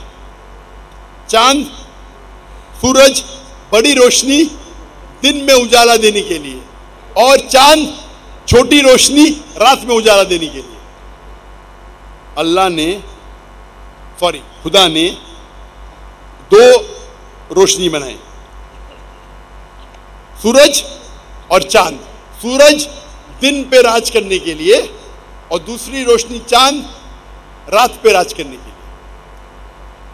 कुरान में भी इसका जिक्र आता है, अल्लाह ने शम्स बनाया, कमर बनाया। लेकिन कुरान में लिखा है सूरज सिराज है, वहाज है, दिया है, खुद की रोशनी है। और चांद, चांद को डिस्क्राइब किया नूर या मुनीर, रिफ्लेक्टेड लाइट और बोरोड लाइट। लाइट को रिफ्लेक्ट किया है या बोरो किया है, खुद की रोशनी नहीं है। आज साइंस कहती है कि चांद की खुद की रोशनी नहीं है, तो ये बाइबल में साइंटिफिक एरर है। अगर आप कहते हैं अल्लाह का कलाम है, कि अल्लाह ताला नहीं जानता है कि चांद की रोशनी खुद की रोशनी नहीं, तो बाइबल जब कहती है कि चांद की रोशनी खुद की रोशनी है, इसमें बड़ा खता है। आप ये अल्लाह पे इल्ज़ाम नहीं लगा सकते। कुरान में लिखा है कि सूरज की रोशनी खुद की है, चांद की रोशनी ली गई है, बोरोड, रिफ्लेक्टेड। तो साइंटिस्ट लोग को कुरान के कलाम से कोई तकलीफ नहीं है, लेकिन बाइबल में साइंटिफिक एरर है। मैं कंटिन्यू कर सकता हूं। फिर बाइबल में लिखा है कि खुदा ने बनाया तीसरे दिन पे धरती, वेजिटेबल्स, पौधे, पेड़, और सूरज बनाया चौथे दिन पे। पेड़ पौधे सूरज के बिना आ ही नहीं सकते, साइंस कहती है। सूरज के रोशनी के बिना पेड़ पौधे कैसे आएंगे? तो इस पे खता है, खता पे खता। क्या मैं लेक्चर दूं इसके ऊपर? इसीलिए कहता हूं आप मेरी डिबेट सुनिए, Bible and Quran in the light of science. और एक तकरीर की हुई है, is the Bible God's word. ये दोनों तकरीर सुनिए, आपको सैकड़ों गलतियां मिलेंगी।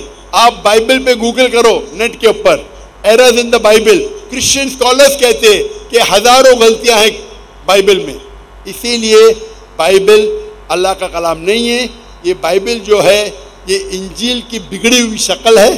हम इंजील में मानते हैं, इंजील पे ईमान रखते हैं कि ये अल्लाह की वही थी जो ईसा अलैहिस्सलाम पे नाजिल की गई थी।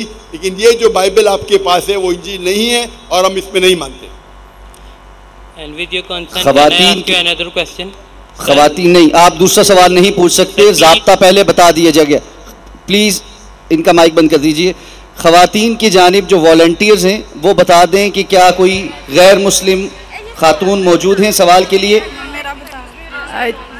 जी सर, गैर मुस्लिम नहीं है, लेकिन एक खातून है जिनके हस्बैंड नॉन मुस्लिम है। अगर आपकी इजाज़त हो तो उनका सवाल ले लें।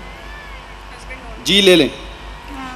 जी मेरे हस्बैंड नॉन मुस्लिम है, उनका कलमा है ला इलाहा इल्ला फजलुहु। वो पीर परस्त है, पीरों से मांगते हैं, सजदा भी करते हैं कब्रों को। मैं बहुत परेशान हूँ, आप बताएं मैं क्या फैसला लूँ? क्या मैं उनसे तलाक ले लूँ या उनके साथ सरवाइव करूँ? ये मामला मुझे बाद में पता चला है।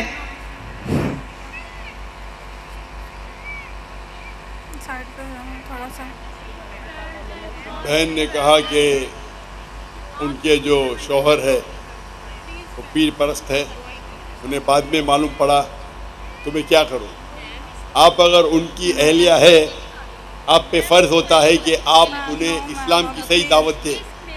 आप उनको कुरान और सही हदीस की तरफ लेके आइए, ये आपका फ़र्ज़ है। बहुत समझाया है, हदीस से खोल के समझाया। आपने सवाल पूछ लिया, अभी आप जवाब सुनिए। आप बीच में अगर इंटरजेक्ट करेंगे तो मैं जवाब नहीं दे सकूँगा। आपने सवाल पूछ लिए, अभी आपका सवाल ख़त्म।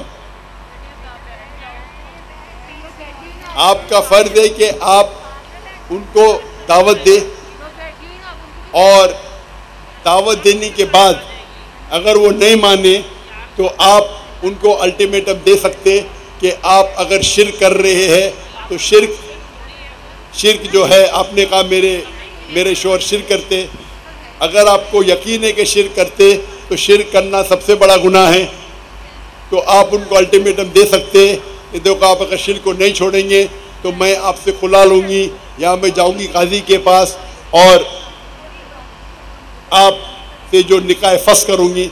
ये इस्लाम में शरीयत की इजाज़त है कि आप खुला ले सकते हैं या निकाह फस कर सकते हैं।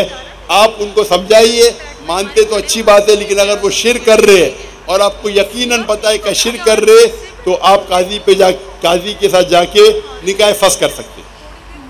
जी शुक्रिया। माइक नंबर 1 पे अगर कोई गैर मुस्लिम भाई हैं तो वो सवाल कर सकते हैं, मुख्तसर टू द पॉइंट। नहीं अस्सलाम वालेकुम डॉक्टर साहब, मेरा आपसे ये सवाल है। मेरा नाम शहबाज मसीह है और मैं क्रिश्चियन मज़हब से मेरा ताल्लुक़ है, और मैंने दूसरी की किताबें पढ़ा है और ये हदीस भी मौजूद है। मुझे हदीस नंबर मेरे पास लिखी हुई है, याद नहीं है मुझे, कि आपके चाचादान ने कलमा नहीं पढ़ा। नबी पाक सल्लल्लाहु अलैहि वसल्लम ने आपके चाचा जान से कहा जब वो मरने लगे थे कि आप मेरे कान में कलमा पढ़ लें तो आप जन्नत में जाएंगे, अगर आप कलमा नहीं पढ़ेंगे तो आप जहन्नम में जाएंगे। मेरा आपसे ये सवाल है, क्या आपका सारा ख़ानदान, नबी पाक के वालिदैन, नबी पाक जब पैदा होने वाले थे तो 6 माह पहले आपके वालिद फौत हो गए थे, और 6 साल बाद आपकी वालिदा, 40 साल बाद आपको नबूवत मिली है। मेरा आपसे ये सवाल है कि क्या नबी पाक के चाचा जान और वालिदैन जन्नत में जाएंगे या जहन्नम में? नहीं ये सवाल है ना बेटा। जी ये मैंने पढ़ा है ना बेटा। भाई साहब का सवाल है कि मोहम्मद सल्लल्लाहु अलैहि वसल्लम को नबूवत 40 साल में मिली, उनके ख़ानदान वाले, चाचा जान, उनकी वालदा, उनके वालिद क्या जहन्नम में जाएंगे या जन्नत में जाएंगे? जो तहकीक करने के बाद हमें पता लगता है, उनके ख़ानदान वाले कोई भी हो, चाहे वालिद हो, वालदा हो, चाचा हो, चाची हो, बहन हो, भाई हो, अगर तौहीद पे है और शिर्क नहीं करते तो इंशाअल्लाह वो जन्नत में जाएंगे। 2 नंबर ही कर गया। कलमा जरा पढ़ना। अल्लाह के रसूल के आने के पहले, अल्लाह के रसूल नबूवत ऐलान करने के पहले, अगर कोई शख्स अल्लाह पे यकीन रखता है, एक अल्लाह की इबादत करता है और शिर्क नहीं करता है, उस टाइम अल्लाह के रसूल ने नबूवत का दावा नहीं किया था, तो नबूवत ज़रूरी नहीं थी कि मोहम्मद सल्लल्लाहु अलैहि वसल्लम में मानना जन्नत में जाने के लिए।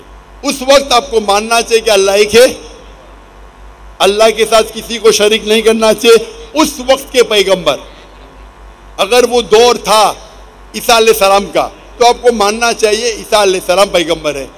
अगर वो दौर था मूसा अलैहिस्सलाम का, तो मानना चाहिए मूसा अलैहिस्सलाम पैगंबर है। अगर कोई दूसरा दौर था, लेकिन लाजिम है कि आपको मानना चाहिए कि अल्लाह एक है और उसके साथ किसी और को शरीक नहीं करना चाहिए। तो आप किसकी भी तहकीक करो, वालिद, वालदा, भाई, बहन, जो भी है, आपने जो जिक्र किया, तो अगर उनके रिश्तेदार, चाहे वालिद हो या वालदा, चाहे भाई हो या बहन, चाहे चाचा हो चाची, कोई भी हो, अगर शिर्क करते हैं, एक अल्लाह की इबादत नहीं करते, तो वो जन्नत में नहीं जाएंगे, जहन्नम में जाएंगे। आपने जो कहा, एक हदीस का जिक्र किया, आपको हवाला नहीं पता था, क्या उनके चचा, और सही फरमाते, उनके चचा अबू तालिब, उन्होंने अल्लाह के रसूल को प्रोटेक्ट किया, उनको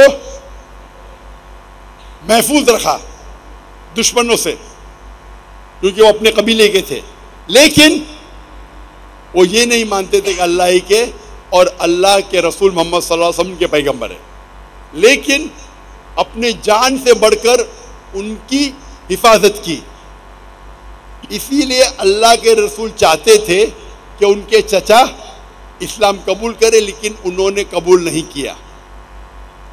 आपका कहना है क्या वो जन्नत में जाएंगे? नहीं, क्योंकि उनने इस्लाम नहीं कबूल किया। अल्लाह के रसूल ने अपने रिसालत का ऐलान कर चुके थे, वो उनकी हिफाजत किए, उनकी मदद की, अपने जान से बढ़कर की, लेकिन क्योंकि उन्होंने एक अल्लाह और अल्लाह के रसूल को ये नहीं माना कि वो अल्लाह के रसूल थे, इसीलिए वो जन्नत में नहीं जाएंगे। मुफस्सिरीन ये कहते हैं, मुहद्दिस ये कहते हैं कि उनको सबसे कम, दोज़ख में सबसे कम सज़ा मिलेगी। ये उनकी तशरीह है। लेकिन क्योंकि वो अल्लाह के रसूल के पैगाम को एक्सेप्ट नहीं किए, वो नहीं मानते थे कि मोहम्मद सल्लल्लाहु अलैहि वसल्लम अल्लाह के रसूल है, इसीलिए वो जहन्नम में जाएंगे। तो रिश्तेदार होने की वजह से कोई अल्लाह के रसूल के या कोई अच्छे इंसान के आपको जन्नत नहीं मिलेंगी। जन्नत में जानने के लिए आपको मानना पड़ेगा कि अल्लाह एक है और अल्लाह के आखिरी रसूल मोहम्मद सल्लल्लाहु अलैहि वसल्लम। माइक नंबर 2 पर अगर कोई गैर मुस्लिम भाई हैं तो वो सवाल पूछ सकते हैं। मसीह यस्सु के जलाली और बरकत नाम में आप सभी पर सलामती हो। मेरा नाम दाऊद परवेज़ है और मैं बाइबल का तालिब इल्म हूँ और मेरा इंटरेस्ट है कि मैं दूसरे अध्यान को भी ज़रूर पढ़ूँ। भाई साहब, आप मुस्लिम हैं क्या गैर मुस्लिम हैं? क्रिश्चियन हूँ मैं। तो बोलते क्यों नहीं, घबरा रहे क्यों? ये सेशन सिर्फ इनिशियली गैर मुस्लिम को इजाज़त है, तो आपको कहना चाहिए, आपका नाम मुसलमान से मिलता जुलता है तो आपको कह बाइबल का स्टूडेंट हूँ, मैं भी बाइबल का स्टूडेंट हूँ लेकिन मैं क्रिश्चियन नहीं हूँ। आपको कहना चाहिए मेरा नाम मसीह है जो भी है और मैं ईसाई हूँ। थैंक यू ने समझो रूल को। मसीह यस्सु के जलाली और बरकत नाम में आप सभी पर सलामती हो। मेरा नाम दाऊद परवेज़ है और मैं मसीही घराने से ताल्लुक़ रखता हूँ। आप ईसाई है? जी जी। तो बोलिए ना, मैं क्रिश्चियन हूँ, ईसाई हूँ। लंबा क्रिश्चियन हूँ। बुला रहे हैं, बोलिए ना, डरते क्यों हैं, घबरा रहे क्यों? आप पहला बोलिए आपका मजहब क्या है, नहीं तो आपको लाइन के पीछे आने पड़ेगा। अगर आप मजहब नहीं बताना चाहते तो आपको पीछे आने पड़ेगा। आपको बोलना चाहिए मैं क्रिश्चियन हूँ, मैं हिंदू हूँ, मैं बुद्ध हूँ। घबरा रहे क्यों? यहाँ आप महफूज है अल्हम्दुलिल्लाह। मसीह यस्सु के जलाली और बरकत नाम में आप सभी पर सलामती हो। मेरा नाम दाऊद परवेज़ है और मैं एक मसीही हूँ। मेरा सवाल एक ये है कि हमारे मुस्लिम भाई पैगंबर इस्लाम की शान में एक नात है जो कुछ इस तरह है कि वो सब नबियों से आपको आला कहते हैं। तो सही बुखारी और उसकी 2411 आयत में लिखा है कि आपने फरमाया कि मुझे मूसा से बड़ा ना करो। तो आप इसके बारे में क्या कहना चाहते हैं? शुक्रिया। आप कहते हैं कि आपने कोई हदीस का हवाला दिया, क्या अल्लाह के रसूल, आपने बोला अल्लाह के पैगंबर, नाम ही नहीं लिया, अल्लाह के मुझसे पैगंबर है। अल्लाह के पैगंबर, इस्लाम के पैगंबर ने कहा कि मूसा से आला मत कहो, अल्लाह के मुझसे पैगंबर है। आप कौन से पैगंबर का जिक्र कर रहे? कौन से पैगंबर का जिक्र कर रहे? पैगंबर इस्लाम का। पैगंबर इस्लाम 1,24,000 नबी भेजे अल्लाह के रसूल ने, और पैगंबर 25 पैगंबर इस्लाम है हमारे कुरान मजीद में। हज़रत मोहम्मद सल्लल्लाहु अलैहि वसल्लम। ऐसा नाम लो ना, अब घबरा रहे क्यों? आप जरा वो हदीस का हवाला देंगे, कौन से हदीस का हवाला दिया आपने? 24:11। 24 गया? जी जी, बुखारी 24 गया। आगे क्या? सही बुखारी 24:11 आयत। 24:11 जी, 2411।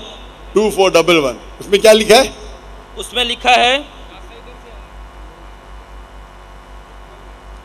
उसमें लिखा है कि मुझे मूसा से बड़ा ना करो। पूरा पूरा पढ़ो ना, ऐसा हदीस है आदि होती नहीं, पूरी हदीस पढ़ो। रेफरेंस मैंने इसीलिए दे दी है। मेरे पास या बुखारी शरीफ है नहीं, और मैं बुखारी शरीफ को पूरे जहन से जानता नहीं हूँ। अब पूरा तो बीच में से मत, जब तक आप पूरा नहीं देंगे मैं उसका जवाब नहीं दे सकता हूँ। मूसा से बड़ा मत को। हर हदीस में पहले आता है कि रावी कौन है। बुखारी पढ़ेंगे तो आता अबू हुरैरा ने कहा कि अल्लाह के रसूल से सुना, पूरा बोलो ना।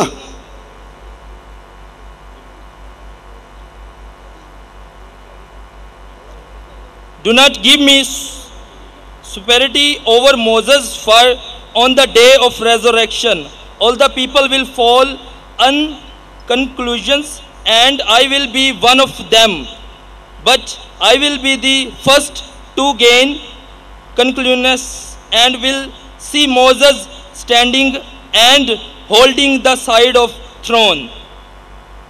हाँ, आप कुरान मजीद अगर पढ़ेंगे तो कुरान मजीद के कई आयतें जिसमें लिखा है कि आप पैगंबरों में आपस में सेम लेवल के हैं। कुरान मजीद में आयत है कि आप पैगंबरों में तफर्रुक ऊपर नीच मत करो। अल्लाह चाहे तो अल्लाह कर सकता है, लेकिन हम मुसलमान को सब पैगंबरों में ईमान लाना चाहिए। तो उसी लिए से इस हदीस में भी अल्लाह के रसूल फरमाते हैं कि हम पैगंबर एक है, लेकिन अगर अल्लाह चाहे तो अल्लाह एक पैगंबर को दूसरे पैगंबर से ऊंचा कर सकता है। अल्लाह चाहे तो, हम नहीं। हम ये मानना चाहिए कि सब अल्लाह के पैगंबर हैं, लेकिन अगर अल्लाह चाहे एक पैगंबर को अजमत देना चाहे दे सकता है। तो उसी लिहाज से अल्लाह के रसूल फरमाते हैं कि सब पैगंबर एक है। लेकिन हमें हदीस से पता चलता है, कुरान की आयत से पता चलता है कि जितने पैगंबर है उसमें से 5 पैगंबर अजीम हैं। इब्राहिम अलैहिस्सलाम, मूसा अलैहिस्सलाम, ईसा अलैहिस्सलाम, नूह अलैहिस्सलाम और मोहम्मद सल्लल्लाहु अलैहि वसल्लम, 5 है। इनको अल्लाह ने और अजमत दी। Allah has bestowed some more gift than the other, ये कुरान की आयत है। लेकिन हम मुसलमान को सबकी इज्जत करना चाहिए। हम एक पैगंबर को नीचे नहीं दिखा सकते बनिस्बत दूसरे पैगंबर को। तो उसी की तशरीह है, इसमें कोई दो राय नहीं, प्रॉब्लम कुछ नहीं इसमें। लेकिन जब अल्लाह कहते हैं कि जितने पैगंबर आए ये 5 और अजीम पैगंबर थे, और इन पैगंबरों में से अल्लाह के रसूल आखिरी पैगंबर है, हम उसमें मानते हैं। जितने पैगंबर आए आखिरी पैगंबर मोहम्मद सल्लल्लाहु अलैहि वसल्लम थे। तो जो अल्लाह कहते हैं और अल्लाह जिक्र करते हैं कुरान में या सही हदीस में, उसको रिपीट करना हमें कोई प्रॉब्लम नहीं। लेकिन आपस में सब पैगंबर पे हमें ईमान लाना चाहिए, ये हमारा ईमान है। लेडीज साइड पे जो वॉलंटियर हैं वो बता दें, अगर कोई गैर मुस्लिम खातून मौजूद हैं तो हम वहाँ से सवाल लेंगे, अदरवाइज दूसरे माइक पे जाएं। अस्सलाम वालेकुम जी, मेरा नाम आयशा यूनिस है और मैं एमफिल की स्टूडेंट हूँ। पहले ये बताइए कि आप मुस्लिम हैं? जी, लेकिन साइंटिफिक थोड़ा क्वेश्चन है मेरा अल्लाह ताला को लेके। आप इंशाअल्लाह जब हिंदुइज्म को भी लेके इंशाअल्लाह हम एक आखिरी राउंड रखेंगे सिर्फ मुसलमानों के लिए। गैर मुसलमान के सवाल ख़त्म होने दीजिए, ईमान का सवाल है। आप तो मुसलमान हैं। अगर डॉक्टर के पास एक आदमी आता है जो हार्ट अटैक होता है, वो हार्ट अटैक को पहले ट्रीट करेगा ना। मैं चाहता हूँ कि सब लोग का जवाब दूँ। वक्त की किल्लत होने की वजह से गैर मुसलमान हमारे गेस्ट ऑफ ऑनर है। मैं चाहता हूँ कि उनके सवाल पहले लूँ और इंशाअल्लाह एक आखिरी राउंड रखेंगे सिर्फ मुसलमानों के लिए इंशाअल्लाह। माइक नंबर 1 पे जो गैर मुस्लिम भाई हैं वो सवाल कर सकते हैं। अस्सलाम वालेकुम, अस्सलाम वालेकुम, अस्सलाम वालेकुम and good evening. My name is Kashif Masih and belong to a Christian family. I had a question about science and Quran. I am a student of competitive religion since my childhood. So I wanted to get my answer from Dr. Zakir Naik, who is expert in competitive religions and as well as science and Quran. जो पहला हवाला मैं देना चाहता हूँ वो सूरह कहफ में आयत नंबर 86 है। 85 से ये वाक़या स्टार्ट होता है कि जुल्करनैन के बारे में अल्लाह ताला फरमाते हैं कि जुल्करनैन उस जगह पे पहुँचा जहाँ सूरज जो है वो कीचड़ की झील में गरूब हो रहा था। इसके बाद इसी तरह एक वाक़या जो नबी पाक सल्लल्लाहु अलैहि वसल्लम की ज़िंदगी से मंसूब है। नबी पाक सल्लल्लाहु अलैहि वसल्लम हज़रत अबू ज़र के साथ जा रहे थे और वो फरमाते हैं कि अबू ज़र क्या तू जानता है कि ये सूरज कहाँ जा रहा है? तो अबू ज़र फरमाते हैं कि अल्लाह और उसके रसूल ही बेहतर जानते हैं। तो नबी पाक सल्लल्लाहु अलैहि वसल्लम फरमाते हैं कि ये गर्म पानी के चश्मे में गरूब होता है। तो as a student of competitive religion मैं जानना चाहता हूँ कि इस्लाम की इन जो जियोसेंट्रिक जो मॉडल ऑफ यूनिवर्स है, इसके बारे में हम किस तरह से मॉडर्न साइंस से जो है ना वो पैरेलल जा सकते हैं।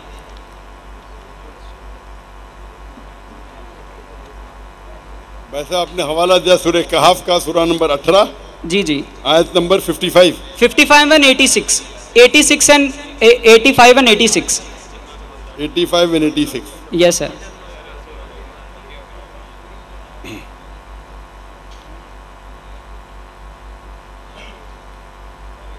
यहाँ अल्लाह ताला फरमाते सूरह कहफ में सूरा नंबर 18 आयत नंबर 85-86 में, on such way he followed until when he reached the setting of the sun, he found it set in a spring of murky water. Near Yes, it, he found a people. We said, O Zulkarnain, either to punish them or to treat them with kindness. He said, whoever doth wrong, him shall we punish. Then shall he send to the Lord, and he will punish him with a punishment unheard of.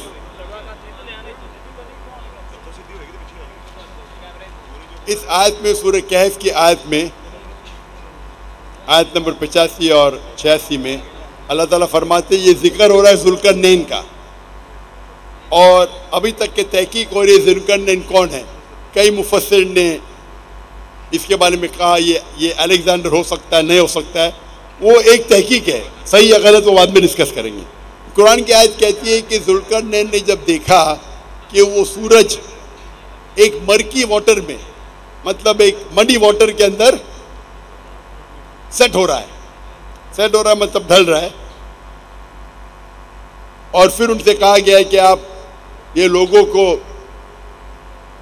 Punish करेंगे, punishment देंगे, सजा देंगे या उनको reward देंगे। तो उन्होंने कहा जो सही रास्ते पे उनको मैं रिवॉर्ड करूंगा, जो सही रास्ते पे मैं उसको पनिश करूंगा। तो ये जुल्करनैन कह रहे कि मैंने देखा सूरज को एक मर्की वाटर में, हम जब जाते हैं, हम जब समुंदर के किनारे सनसेट या सनराइज देखते हैं, तो मैं भी देखता हूँ कि सनराइज हो रहा है पहाड़ी के पीछे से, तो मैं कहूँगा कि मैंने देखा जब मैं मरी में गया था, गया नहीं कह रहा हूँ, मैं मरी अब तक गया नहीं, जाने का इरादा था लेकिन अभी वक्त की किल्लत है। मैं मरी गया और वहाँ पहाड़ों के पीछे से सूरज ऊपर आ रहा था, और वहाँ में गया, वो दरिया में सूरज डूब गया। अरे ये डॉक्टर जाकिर नाइक काई का डॉक्टर है, क्या सूरज कभी पहाड़ के पीछे से आता है? क्या सूरज पानी में डूबता है? जो दिख रहा है वो मैं कह रहा हूँ, वहां थोड़ी लिखा था कि अल्लाह ताला कह रहे। सर सूरह कहफ में अल्लाह ताला ही फरमा रहे हैं। सुनिए मेरी बात ना, अभी सवाल किया, मुझे जवाब दे देंगे ना? जी सर। उधर कहा गया जुल्करनैन,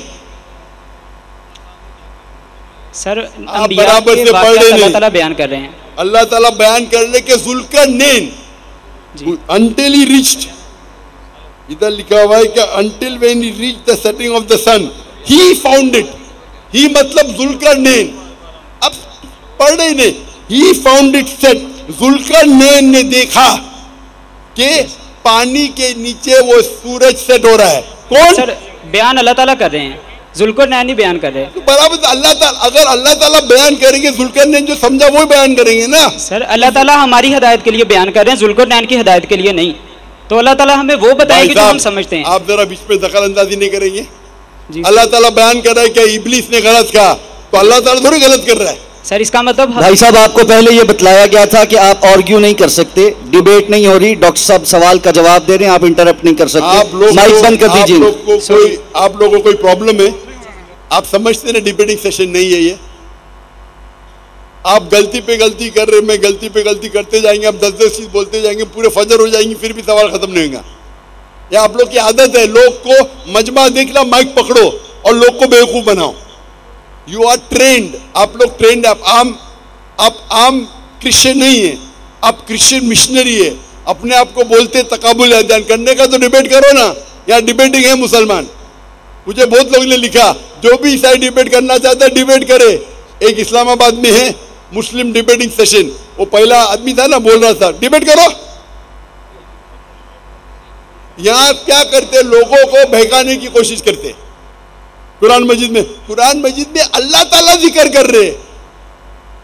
अगर कुरान मजीद में अल्लाह ताला जिक्र कर रहे, ही फाउंड, जुल्करनैन ने देखा कि वो सूरज पानी में ढल रहा है, उसका मतलब थोड़ा अल्लाह ताला से कह रहे सही क्या गलत है। अल्लाह ताला बयान करते कुरान मजीद में कि इब्लीस ने गलती किया, वो गलती अल्लाह ताला पे थोड़ी आप डालेंगे। आप कुरान मजीद को सही तरीके से पढ़े ही नहीं, आप जानते ही नहीं।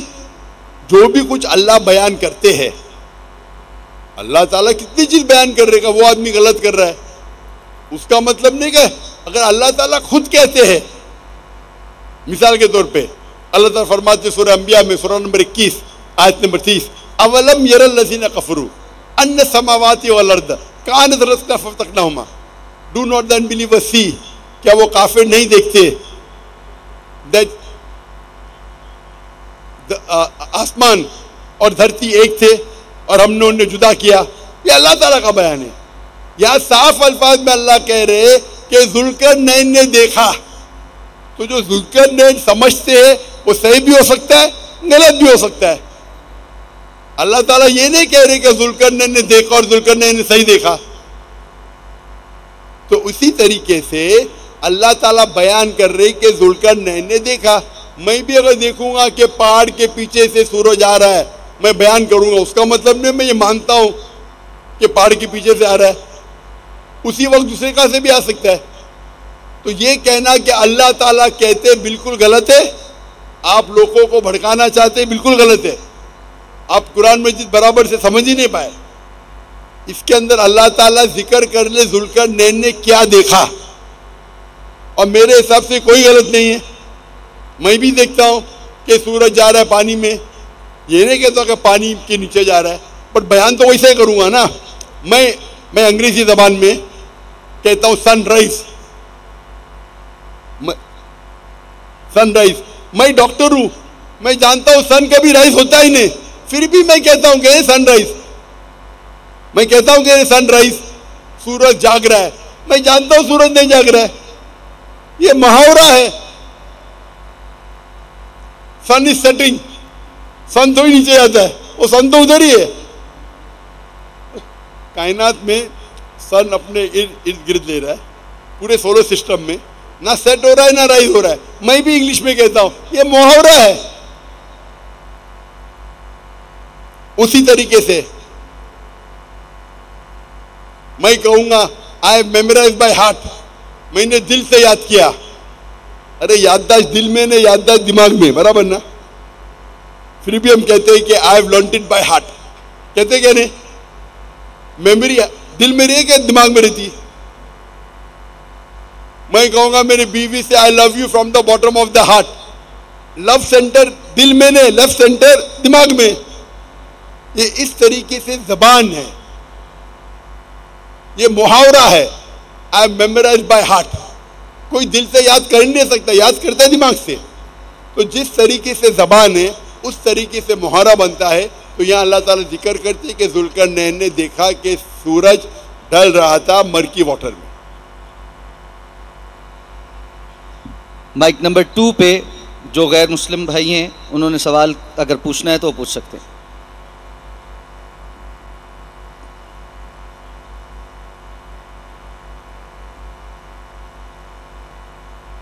Mic number 2।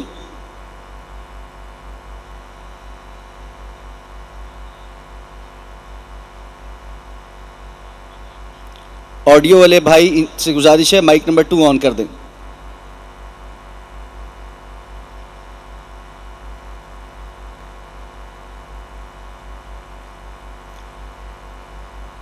ऑडियो इंजीनियर से गुजारिश है माइक नंबर 2 ऑडियंस में ऑन कर दें, हमने वहां से क्वेश्चन लेना।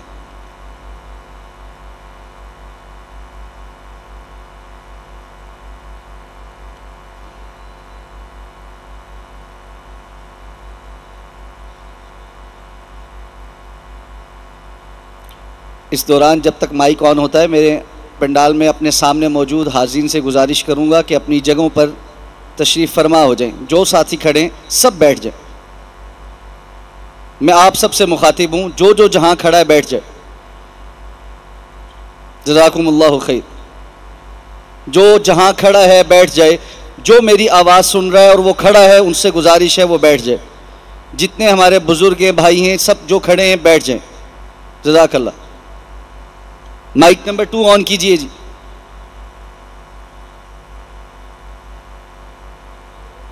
अगर माइक वन ऑन है तो वहाँ से सवाल ले लीजिए।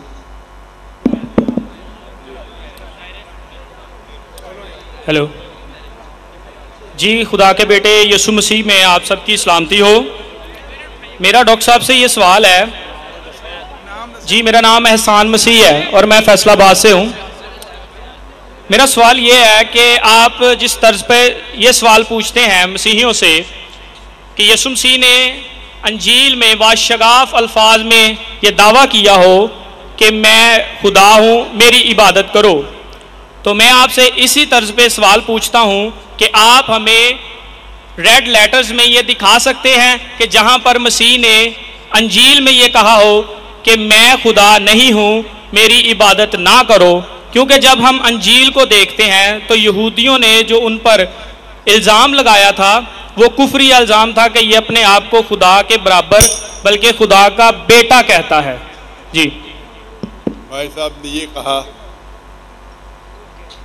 कि जैसे मैं कहता हूँ कि ये साफ अल्फाज में आप मुझे दिखाओ। इंजिल में कभी कहा ही नहीं मैंने, ये आपका मिलावट है। मैंने कहा बाइबल, और बाइबल का तर्जुमा इंजिल नहीं है, ये खता है, इतना समझ लो। मैंने कभी भी नहीं कहा कि इंजिल में दिखाओ। मैंने कहा आप कहीं भी बाइबल में मुझे दिखाओ बिना कोई शक, बिना कोई शिबा, जहाँ ईसा अलैहिस्सलाम खुद कहते कि मैं खुदा हूँ या मेरी इबादत करो। अभी आप मुझे पूछ रहे, आप बताओ किधर लिखा है कि खुदा ईसा अलैहिस्सलाम ने कहा मैं खुदा नहीं हूँ। आपकी लॉजिक ही गलत है। जो इंसान दावा करता है उसे दिखाना चाहिए, दावा नहीं करता तो दिखाना चाहिए ही नहीं। अगर कोई इंसान कहता है कि मैं खुदा नहीं, उसका मतलब खुदा हो जाता है। ये बेसिक लॉजिक है, आप बेसिक लॉजिक के नुक्ते को नहीं जानते। अगर कोई इंसान दावा करता है खुदा बनने का, उसे खुदा की दावा साफ अल्फाज में कहना चाहिए। जो खुदा का दावा नहीं करता उसे कहने की ज़रूरत ही नहीं कि हर इंसान आके कहेगा कि मैं खुदा नहीं हूँ। यहाँ कितने 50,000 लोग हैं, सब लोग बोलेंगे मैं खुदा नहीं हूँ। और अंडरस्टूड है भाई, ये सिंपल लॉजिक का पॉइंट आप नहीं जानते। फिर भी मैं दिखाऊंगा, फिर भी आपको दिखाऊंगा। जी ये आपका जो आंसर है ये हमें रेड लेटर्स में चाहिए और आप खामोशी इख्तियार करेंगे, इंटरप्ट नहीं करेंगे। मैंने सवाल सुन चुका हूँ, दोहराने की जरूरत नहीं। आप बीच में अगर दखल अंदाजी करेंगे आप उसूल के खिलाफ जा रहे हैं। जी ठीक है, ठीक है, बोलना भी नहीं चाहिए, समझ गया मैं। आपको बीच में दखल अंदाजी करना ही नहीं चाहिए। जब तक मैंने पूछा, मेरी याददाश्त बहुत अच्छी है अल्हम्दुलिल्लाह। आपने कहा रेड लेटर, मैं रेड लेटर में कोट करूंगा। Gospel of John chapter number 24 और Gospel of John chapter number 14 verse number 28। Bible है आपके पास? खोलो, रेड लेटर बाइबल है? ये पकड़िए। रेड लेटर है क्या नॉर्मल बाइबल है? जी रेड लेटर बाइबल है क्या नॉर्मल बाइबल है? जी मेरे पास रेड लेटर बाइबल है। अच्छा, खोलो gospel of John chapter number 14 verse number 24। पहला 28, 24 बाद में। जी book of gospel of John chapter number 24, chapter number 14 verse number 28। वो लाल में ही कहना, वो बोलिए, मैं पढ़ के सुनाऊंगा। इतना टाइम ले रहे आप, बाइबल पहले पढ़ी नहीं कभी? जी चैप्टर नंबर 14 वर्स नंबर बताइएगा। सॉरी 28। लाल में है क्या नहीं? जी मिल गई है। लाल में है ना? लाल में है क्या नहीं? जी ये मेरे पास उर्दू तर्जमा है, प्रोटेस्टेंट। अरे उर्दू तर्जमा भी रेड लेटर आता है। आपने बोला रेड लेटर बाइबल है, तो कोई भी बाइबल हो दो, लाल में है क्या नहीं?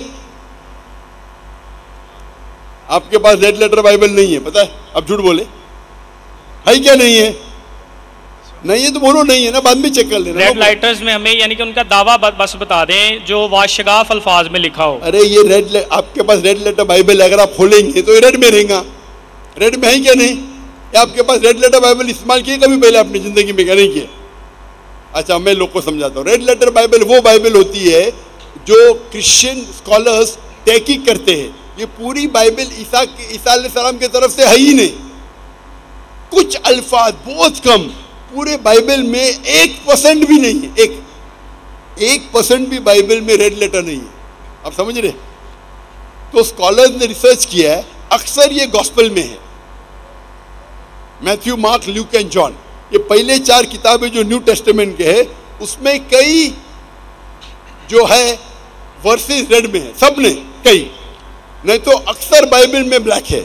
ये भाई साहब लगता है रेड लेटर पढ़े ही नहीं कभी, वो तो उर्दू तर्जुमा है। मैं आपको समझाता हूँ, उर्दू तर्जुमा में भी रेड लेटर आता है। रेड लेटर बाइबल मतलब क्रिश्चियन स्कॉलर्स ने रिसर्च किए और उसको लाल इंक में लिखा है। लाल इंक मतलब ईसा अलैहिस्सलाम ने कहा, लाल इंक नहीं मतलब दूसरे किसने कहा। तो ये Gospel of John chapter number 14 verse number 24 red letter है। ईसा अलैहिस्सलाम कहते my father is greater than I, यानी मेरे खुदा मेरे से ज्यादा महान है। Gospel of John chapter number 10 verse number 29, ये भी रेड लेटर में, my father is greater than all, मेरे वालिद मेरे खुदा सब लोगों से महान है। लिखा है Gospel of Matthew chapter number 12 verse number 28, I cast out devil with the spirit of God, मैं शैतानों को भगाता हूं अल्लाह की मदद से। Gospel of Luke chapter number 11 verse number 20, सब रेड लेटर में, सब रेड लेटर में। आपको टाइम लगेगा, घर पे जाके देखो, सब लगेगा, घर पे जाके देखो, इतना फास्ट आप देख नहीं पाएंगे। Gospel of Luke chapter number 11 verse number 20, I with the finger of God cast out devil, मैं अल्लाह की मदद से शैतानों को भगाता हूं। और लिखा है Gospel of John chapter number 5 verse number 30, Gospel of John chapter number 5 verse number 30, I can of my own self do nothing, मैं अपने आप कुछ भी नहीं कर सकता हूँ। ये खुदा बोल रहा है। जी सर बिल्कुल। भाई साहब अभी मेरा जवाब सुनिए, बीच में दखल अंदाजी मत कीजिए। अभी आई can of my own self do nothing, मैं अपने आप कुछ भी नहीं कर सकता हूँ।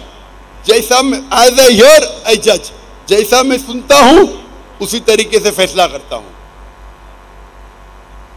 And I can of my own self nothing, as I hear I जज and my judgement is just, for I seek not my will but the will of my father, क्योंकि मैं मेरी ख्वाहिशें से कुछ नहीं करता हूं, जो भी ख्वाहिश खुदा की है उसके ऊपर अमल करता हूं। कोई भी कहता है कि मेरी सारी ख्वाहिशें अल्लाह के ख्वाहिशें के हिसाब से मैं जिंदगी बसर करता हूं, उसे कहते हैं मुस्लिम।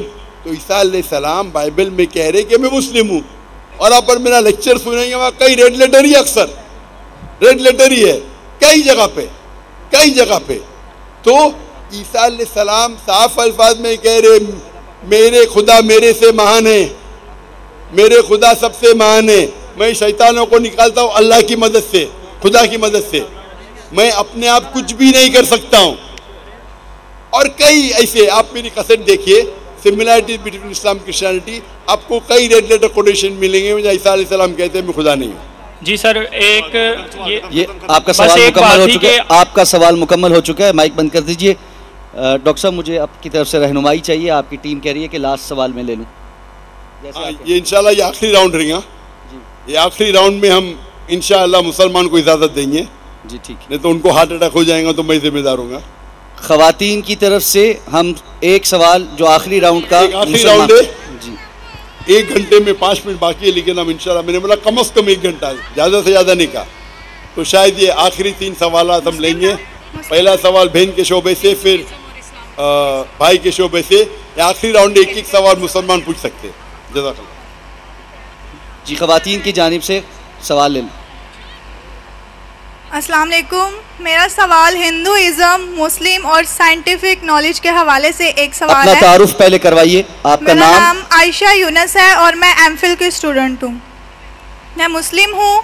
हिंदुइज़्म और इस्लाम के हवाले से साइंटिफिक क्वेश्चन है एक, अल्लाह ताला को लेके। साइंस कहती है कि हर चीज़ का एक पैरेलल और एंटी पैरेलल मौजूद है, तो ये एक ही गैलेक्सी का एक छोटा सा पार्ट है अर्थ प्लैनेट। तो लेकिन millions and trillions of galaxies मौजूद है, तो क्या जब ये प्लैनेट जो अर्थ है तबाह हो जाएगा, इस पे क़यामत बर्पा हो जाएगी, तो ये जो दुनिया का खेल है जिसे अल्लाह ताला कुरान पाक में खेल कहते हैं, ये ख़त्म हो जाएगा? क्या अल्लाह ने सिर्फ एक ही दफ़ा ये दुनिया बनानी थी और ऐसी मखलूक बनानी थी?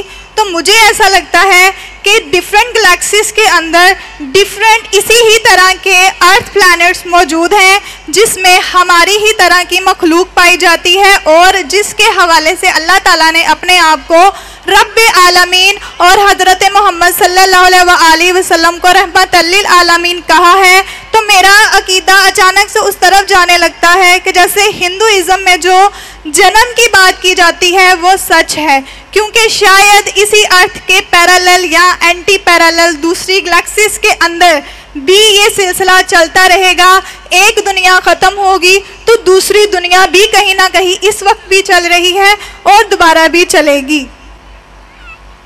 बहन का लंबा सवाल था। बहन ने पूछा कि हम जानते हैं कि ये अर्थ है प्लैनेट, एक का हर चीज़ का एंटी पैरेलल है, ये बिल्कुल गलत कह रही है। एंटी पैरेलल ने इट्स मेड इन पैर, आप गलत तर्जुमा कर रहे हैं। कुरान में लिखा है कि हर चीज़ हमने जोड़ी में बनाई। एंटी पैरेलल हो सकती नहीं हो सकती है, गलत आपका तर्जुमा है। कुरान मजीद में कई जगह लिखा है कि हमने जोड़े में बनाया है, जानवरों को जोड़े में बनाया है, पौधे को जोड़े में बनाया है। जो चीज़ आपको इल्म है और जिसका इल्म नहीं है उसको भी जोड़े में बनाया है। ये सूरह यासीन की आयत है, सूरह नंबर 36 वर्स नंबर 36। बट ये कहना एंटी पैरेलल, पहले खुद आप अपना तर्जुमा कर रहे हैं, गलत है। जोड़े में बनाए जौजा, तो इसमें कोई शक नहीं कि आज साइंस तस्लीम करती है कि सब चीज़ जोड़े में। हम जो चीज़ हमें पहले पता नहीं थी कि पेड़ पौधे में भी मेल फीमेल है, आज पता चल रहा है। तो इसमें साइंस पूरे तरीके से कुरान मजीद में मानती है। आपका जो सवाल था कि जैसे तरह इंसान इस धरती पे है, इस ज़मीन पे है, हो सकता है इसी धरती दूसरी जगह हो सकता है, अल्लाह आलम। अल्लाह ताला फरमाते हैं अल्लाह ने आसमान बनाए, धरती बनाए, इसके बीच में भी डाले है। इसमें there is life beside this earth, इस दुनिया के अलावा भी जान है। कैसी हम जानते नहीं। आप कहते हैं ये दुनिया फना हो जाएंगी फिर दूसरे दुनिया आएंगी, ये आपका वहम है। ये किधर भी कुरान और हदीस में नहीं लिखा है, ये आपका वहम है जो गलत है। हम इस दुनिया में आए, एक बार आएंगे। मोहम्मद सल्लल्लाहु अलैहि वसल्लम आलमीन है, रहमतुल आलमीन है, बिल्कुल सही। इस दुनिया के आलम हैं, जिनके रहमतुल आलमीन है, सबके लिए। हम जानते नहीं कितने आलम। ये कहना ये दुनिया फना होंगी फिर दूसरे आ जाएंगी, और हिंदुइज्म के बारे में, बौद्ध के बारे में आप दो चीज़ को जोड़ दिए और बिल्कुल गलत कर रही है। तो ये कहना कि हिंदुइज्म के अंदर जो बर्थ में मानती, इसका जवाब मैं दे चुका हूँ। आप मेरी अगर कसर सुनेंगे, सिमिलर इस्लाम एंड हिंदुइज्म, ये जो इन लोग कहते हैं संस्कारा, कि हम recycle of birth and rebirth, ये उनकी गलत फहमी है। जो हिंदुइज्म में आता है वो पुनर्जन्म, पुनर्जन्म मीन्स नेक्स्ट, जन्म मीन्स लाइफ। इसको कुरान मजीद का मुताला करेंगे तो हमें कोई एतराज नहीं। पुनर् मीन्स नेक्स्ट, जन्म मीन्स लाइफ, नेक्स्ट लाइफ। हम भी मानते हैं नेक्स्ट लाइफ में। ये हिंदू पंडित ये नहीं समझ सकते थे कि क्यों कुछ बच्चे जो पैदा होते, वो पैदा होते हैंडीकैप, हार्ट डिजीज के साथ, कंजेनिटल डिफेक्ट के साथ। कुछ लोग गरीब पैदा होते, कुछ अमीर पैदा होते। तो भगवान नाइंसाफ़ी नहीं कर सकता। वो बच्चा पैदा हुआ, उसको दिल की बीमारी है, क्या क्या दोष है उसका? तो वो अपनी खुद की फिलॉसफी निकाले जिसे कहते संस्कारा, संस्कृत में कहते संस्कारा। साइकिल ऑफ बर्थ डेथ, ये उनका है। वेद में लिखा है पुनर्जन्म, इससे कोई इतराज नहीं हमें। नेक्स्ट लाइफ हम भी मानते आखिरत में, लेकिन ये कहना क्योंकि उनके पंडित ये नहीं समझ सकते थे बच्चा पैदा होता है तो वो हार्ट डिजीज में क्यों पैदा होता है, कोई अमीर फैमिली कोई। तो इस्लाम में इसका जवाब है। इस्लाम में अल्लाह ताला फरमाते सूरह मुल्क में सूरह नंबर 67 वर्स नंबर आयत नंबर 2 में, अल्लज़ी खलक़ल मौत वल हयाता, अल्लाह ने मौत और ज़िंदगी बनाई ताकि ये जान ले तुम में से अच्छा कौन है, अच्छे अमाल कौन करता है। तो ये ज़िंदगी हमारे लिए इम्तिहान है। जब अल्लाह ताला अगर एक बच्चे को गरीब पैदा करता है या दिल की बीमारी से, वो बच्चा मासूम है। ये कहना हिंदू के जो पंडित कहते ने उसने पुराने जन्म में पाप किया इसलिए अभी दिल की बीमारी है। अल्लाह ताला हर इंसान को अलग अलग तरीके से परखता है। किसको दौलत देखे, किसको गुर्बत देखे, किसको सेहत देखे, किसको दिल की बीमारी देखे। हर आदमी हर इंसान को अलग तरीके से परखता है। लेकिन हदीस में कहीं ना आता है क्या वो अगर उसको दिल की बीमारी है तो जहन्नम में जाएगा? नहीं, उसके लिए टेस्ट है। हो सकता है कि उसके माँ बाप के लिए टेस्ट है। अल्लाह ताला देखना चाहता है कि माँ बाप अच्छे मुसलमान हैं, अगर मैं उनको ऐसा बच्चा पैदा करता हूँ उनके घर में जो दिल की बीमारी है, फिर भी वो अल्लाह पे यकीन करते क्या नहीं। अगर टेस्ट डिफ़िकल्ट है और इंसान टेस्ट पास करता है तो उससे औदा भी, पोजीशन भी आखिरत में और अच्छी मिलती है। तो अल्लाह ताला अलग इंसान को अलग तरीके से टेस्ट करते हैं, किसको दौलत के साथ, किसको गुर्बत के साथ, किसको हेल्थ देखे। तो ये कहना कि बिकॉज वो पुराने जन्म में पाप किया इसीलिए वो लंगड़ा पैदा हुआ या लूला पैदा हुआ, ये उनकी गलत सोच है। इस्लाम के पास जवाब है। अल्लाह ताला फरमाते अल्लाह ताला टेस्ट कर रहे हैं और अलग इंसान को अलग तरीके से टेस्ट करते हैं। और कोई इंसान गरीब होता है उसका मतलब नहीं कि जन्नत में जाएगा। हालांकि तौर पे अल्लाह के रसूल फरमाते गरीब इंसान के जन्नत के जाने के चांसेस और है, क्योंकि उसके इम्तिहान और आसान है। अमीर इंसान को हिसाब किताब देने पड़ेगा, ज़कात देने पड़ेगा, तो ज़कात हर एक के लिए फ़र्ज है। अमीर इंसान के लिए तो अमीर अगर ज़कात देगा तो उसको फुल मार्क्स मिलेगा। गरीब इंसान को ऑलरेडी 100 आउट ऑफ 100 मिल गया ज़कात में, उसको ज़कात देने की ज़रूरत नहीं। तो अलग इंसान को अलग तरीके से अल्लाह टेस्ट करता है। और इसको डिटेल में मैंने जिक्र किया, मेरी तकरीर में आप चेक कर सकते। ये कहना कि दुनिया अलग आएंगी, नई नई दुनिया रहेंगी, ये आपका वहम है और बिल्कुल गलत है। माइक नंबर 1 पे जो मुस्लिम भाई हैं वो सवाल कर सकते हैं, मुख्तसरन जामे सवाल। माइक नंबर 1 ओपन कीजिए। अस्सलामु अलैकुम वरहमतुल्लाहि वबरकातुहू। मेरा नाम मुसब उमैर है। मेरा सवाल है डॉक्टर साहब से कि बीइंग मुस्लिम हम बिलीव करते हैं कि हमारे लिए एक डे ऑफ जजमेंट है। उस दिन हर किसी का नामा एमाल उसके हाथ में दिया जाएगा और ये डिक्लेयर होगा कि who is right and who is wrong, who deserve जन्ना एंड हु डिज़र्व जहन्नम। लेकिन कब्र में फिर जज़ा और सज़ा का जो मामला है, कब्र में अजाब क्यों होना है before the day of judgement? अभी रिजल्ट डिक्लेयर होना है क़यामत के दिन, तो कब्र में अजाब फिर क्यों होना है? अगर कोई गुनाहगार है तो कब्र जन्नत के बगीचे में बगीचा क्यों है, ये पहले क्यों डिक्लेयर होता है? जज़ाकुमुल्लाह खैर। भाई साहब ने सवाल किया है कि यौमुल क़यामा में हर एक को पता लगेगा उन्होंने क्या गुनाह किए, क्या अच्छा काम किए, क्या वो जन्नत में जाएंगे, जहन्नम में जाएंगे। तो ये कब्र के अज़ाब क्यों? मैं इसकी मिसाल दूंगा। जब आप कभी पढ़ते स्कूल में या कॉलेज में, एक होता है फाइनल एग्ज़ाम और इसका जवाब है सूरह इमरान में सूरह नंबर 3 आयत नंबर 185, कुल्लु नफ्सिन ज़ाइक़तुल मौत, हर नफ्स को मौत आएंगी। फाइनल रिकम्पेंस, जो फाइनल रिकम्पेंस वो होगा यौमुल क़यामा में, on the day of judgement. अगर कोई शख्स जहन्नम की आग से बच जाता है और जन्नत में जाता है, वो सफलता पाता है, नहीं तो ये दुनिया एक खेल है।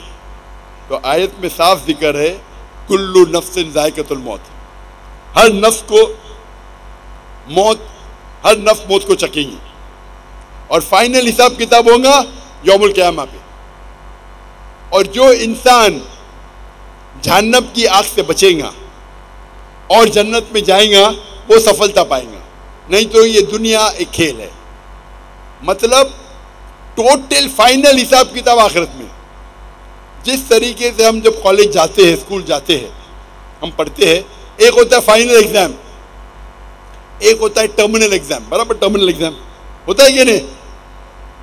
कुछ होता है वीकली टेस्ट, तो जब भी आप कोई भी चीज अच्छा या बुरा करते हैं, आपको उसका पनिशमेंट, उसके जो सजा या जजा, आप अच्छा काम किए उसका जजा या बुरा काम किए उसकी सजा 3 जगह मिल सकती है। एक दुनिया में, दूसरी बरज़ख में और एक आखिरत में। 3। आपने कुछ गलत किए, अल्लाह ताला दुनिया में आपको सजा दे सकता है। आपने अच्छा काम किए, ये दुनिया में रिवॉर्ड दे सकता है। हो सकता है कि सजा बरज़ख में दे या रिवॉर्ड बरज़ख में दे, हो सकता है कि आखिरत में दे। सबसे अच्छा आखिर है। तो जो भी आप गलत करते हैं, आप टोटल करेंगे, उसकी सजा दुनिया, कब्र और आखिरत में मिलाएंगे, टोटल सही रहेंगे। कोई भी अच्छा काम करेंगे, उसका रिवॉर्ड दुनिया में मिल सकता है, आखिरत में, कब्र में और आखिरत में। इसीलिए अल्लाह के रसूल फरमाते हैं, जो भी गैर मुस्लिम है वो जो भी अच्छाई करते उसको दुनिया में उसका रिवॉर्ड मिल जाता है। एक मुशरिक है जो शिर्क करता है, वो जन्नत में नहीं जाएगा। अच्छे काम करता है, दुनिया में उसकी रिवॉर्ड मिल जाता है, तो वो आखिरत में अल्लाह से कंप्लेन नहीं कर सकेगा, मुझे तो इनाम मिला नहीं। मिसाल के तौर पे मदर टेरेसा, उसको बड़े बड़े अवार्ड मिले, अच्छा काम की, तो आखिरत में अल्लाह ताला बोलेगा तुमने अच्छा काम किए, तुमको शोहरत मिल गई, तुमको पूरा रिवॉर्ड दुनिया में मिला। जो गलत काम किए, हो सकता है कि थोड़ी सजा यहाँ नहीं भी मिले। कितने लोग हैं जो बड़े बड़े स्मगलर है, डाकू है, अपनी जिंदगी अच्छे ऐशो आराम से दुनिया में बिताते हैं। अल्लाह ताला बोला चलो तुमको सजा यहाँ नहीं दूंगा, कब्र में दूंगा और आखिरत में दूंगा, या सिर्फ आखिरत में दूंगा। तो वो समझता है कि अरे मैं तो बहुत तीर मारा, गलत काम किया, मुशरिक है, डाका डाला, लोग का कत्ल किया, दुनिया में कुछ नहीं उसको पनिशमेंट मिली। पनिशमेंट मिल सकती है कब्र में और आखिरत में। तो ये कहना कि आखिरत में पनिशमेंट मिलेंगी तो कब्र में क्यों मिल रही है, आप टोटल करेंगे तो सही रहेगा। हो सकता है कि पार्ट आपको दुनिया में मिली, पार्ट सजा आपको कब्र में मिली, बाकी की मिलेंगी आखिरत में। हो सकता है कि दुनिया में आपको सजा मिली नहीं जो गलत काम किया आपने, हो सकता है कब्र में भी नहीं मिली तो पूरी मिलेंगी आखिरत में। तो टोटल सही है ये, हाँ, लेकिन डबल सजा नहीं मिलेंगी। डबल मतलब आपको मिलना चाहिए 100 पॉइंट्स की सजा, हो सकता है कि 2 पॉइंट दुनिया में मिलेगा, 8 पॉइंट कब्र में, 90 पॉइंट आखिरत में। अल्लाह ताला ऐसा नहीं करेगा 100 पॉइंट दुनिया में भी, 100 पॉइंट कब्र में भी, 100 पॉइंट आखिरत में। ये गलत है। तो अगर 100 पॉइंट की सजा मिलना चाहिए, आपको कुछ पॉइंट दुनिया में मिलेंगे, कुछ पॉइंट कब्र में, बाकी मिलेंगे आखिरत में। जो लोग, इसीलिए अल्लाह के रसूल फरमाते कि ये दुनिया जो है एक मुस्लिम के लिए कैद है और एक काफिर के लिए जन्ना है। तो एक गरीब यहूदी फटेले चुटेले कपड़े पहन के, हाफिज इब्न हजर अस्कलानी रहीमुल्लाह, उनके पास आते हो, बोलते ये हदीस की क्या मानी है, मैं तो गरीब हूँ और आपके रसूल कहते हैं कि काफिर के लिए, और मैं काफिर हूँ, काफिर के लिए दुनिया जन्नत है, मैं गरीब हूँ, मेरे कपड़े फटे, कहाँ जन्नत है? आपके लिए, आप मुस्लिम हैं, आपके लिए कैद है, आप तो ऐशो आराम करें, कहाँ कैद है? तो वो फरमाते हैं, जवाब देते हैं हाफिज हजर अस्कलानी कि मुसलमान जानता है कि जो उसे आखिरत में मिलेगा वो जन्नत, वो इतना अजीम है कि अगर आप दुनिया के सबसे अमीर इंसान भी हो, वो आखिरत के मुकाबले में कुछ नहीं है, ये कैद है। आप दुनिया के सबसे अमीर इंसान हो, सबसे ताकतवर हो, सबसे बड़े राजा हो, लेकिन जो आपको जन्नत में इनाम मिलेगा वो इस दुनिया के मुकाबले में कैद है। और अगर वो काफिर ये जाने कि आखिरत में उसको जो सजा मिलेंगी, यहाँ चाहे वो बदतरीन से बदतरीन इंसान हो, सबसे गरीब हो, सबसे भूखा, फिर भी आखिरत के अंदर जो सबसे कम आग आपके तलवे के नीचे रहेंगी तो आपका भेजा उबलेगा। सबसे छोटी से छोटी आग। तो अगर आपको पता चलेगा कि क्या आपको पनिशमेंट सज़ा मिलेंगी आखिरत में, इस दुनिया में आप सबसे बदतरीन इंसान भी रहेंगे फिर भी आपके लिए जन्नत है, तो ये तशरीह उसकी। तो टोटल फाइनल रिकम्पेंस आखिरत में है, टोटल पनिशमेंट एंड रिवॉर्ड दुनिया, कब्र और आखिरत है। Hope the answer the question. हम लास्ट सेशन आखिरी को सवाल माइक नंबर 2 पे मुख्तसर आखिरी सवाल।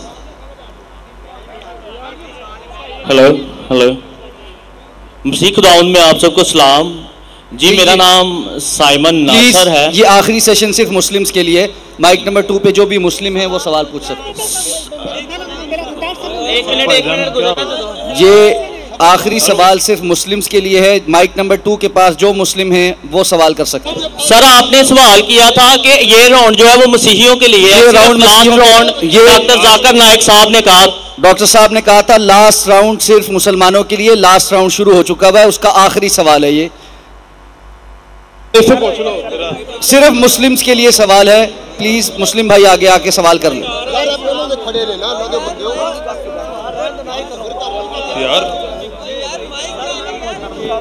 सर मैं मुस्लिम हूँ। मैं भी मुस्लिम हूँ। मुझे एक सलाम पहुँचाना है। भाई सवाल करने वाला भाई आगे है, सलाम पहुंचाने वाला भाई आगे ना है। यार मेरा सवाल है। एक सलाम पहुँचाना है।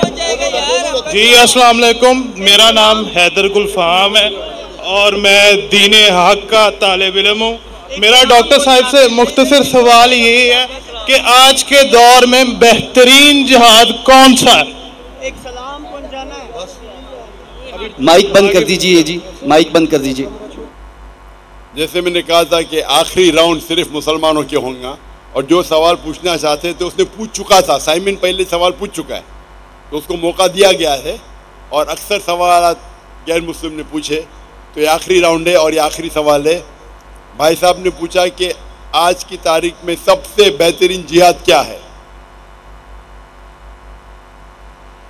आज की तारीख में सबसे हम देखते हैं माशरे में, हमारे माशरे में टेक्नोलॉजी बढ़ चुकी है, सोशल मीडिया आ चुका है, कई फितने आ चुके।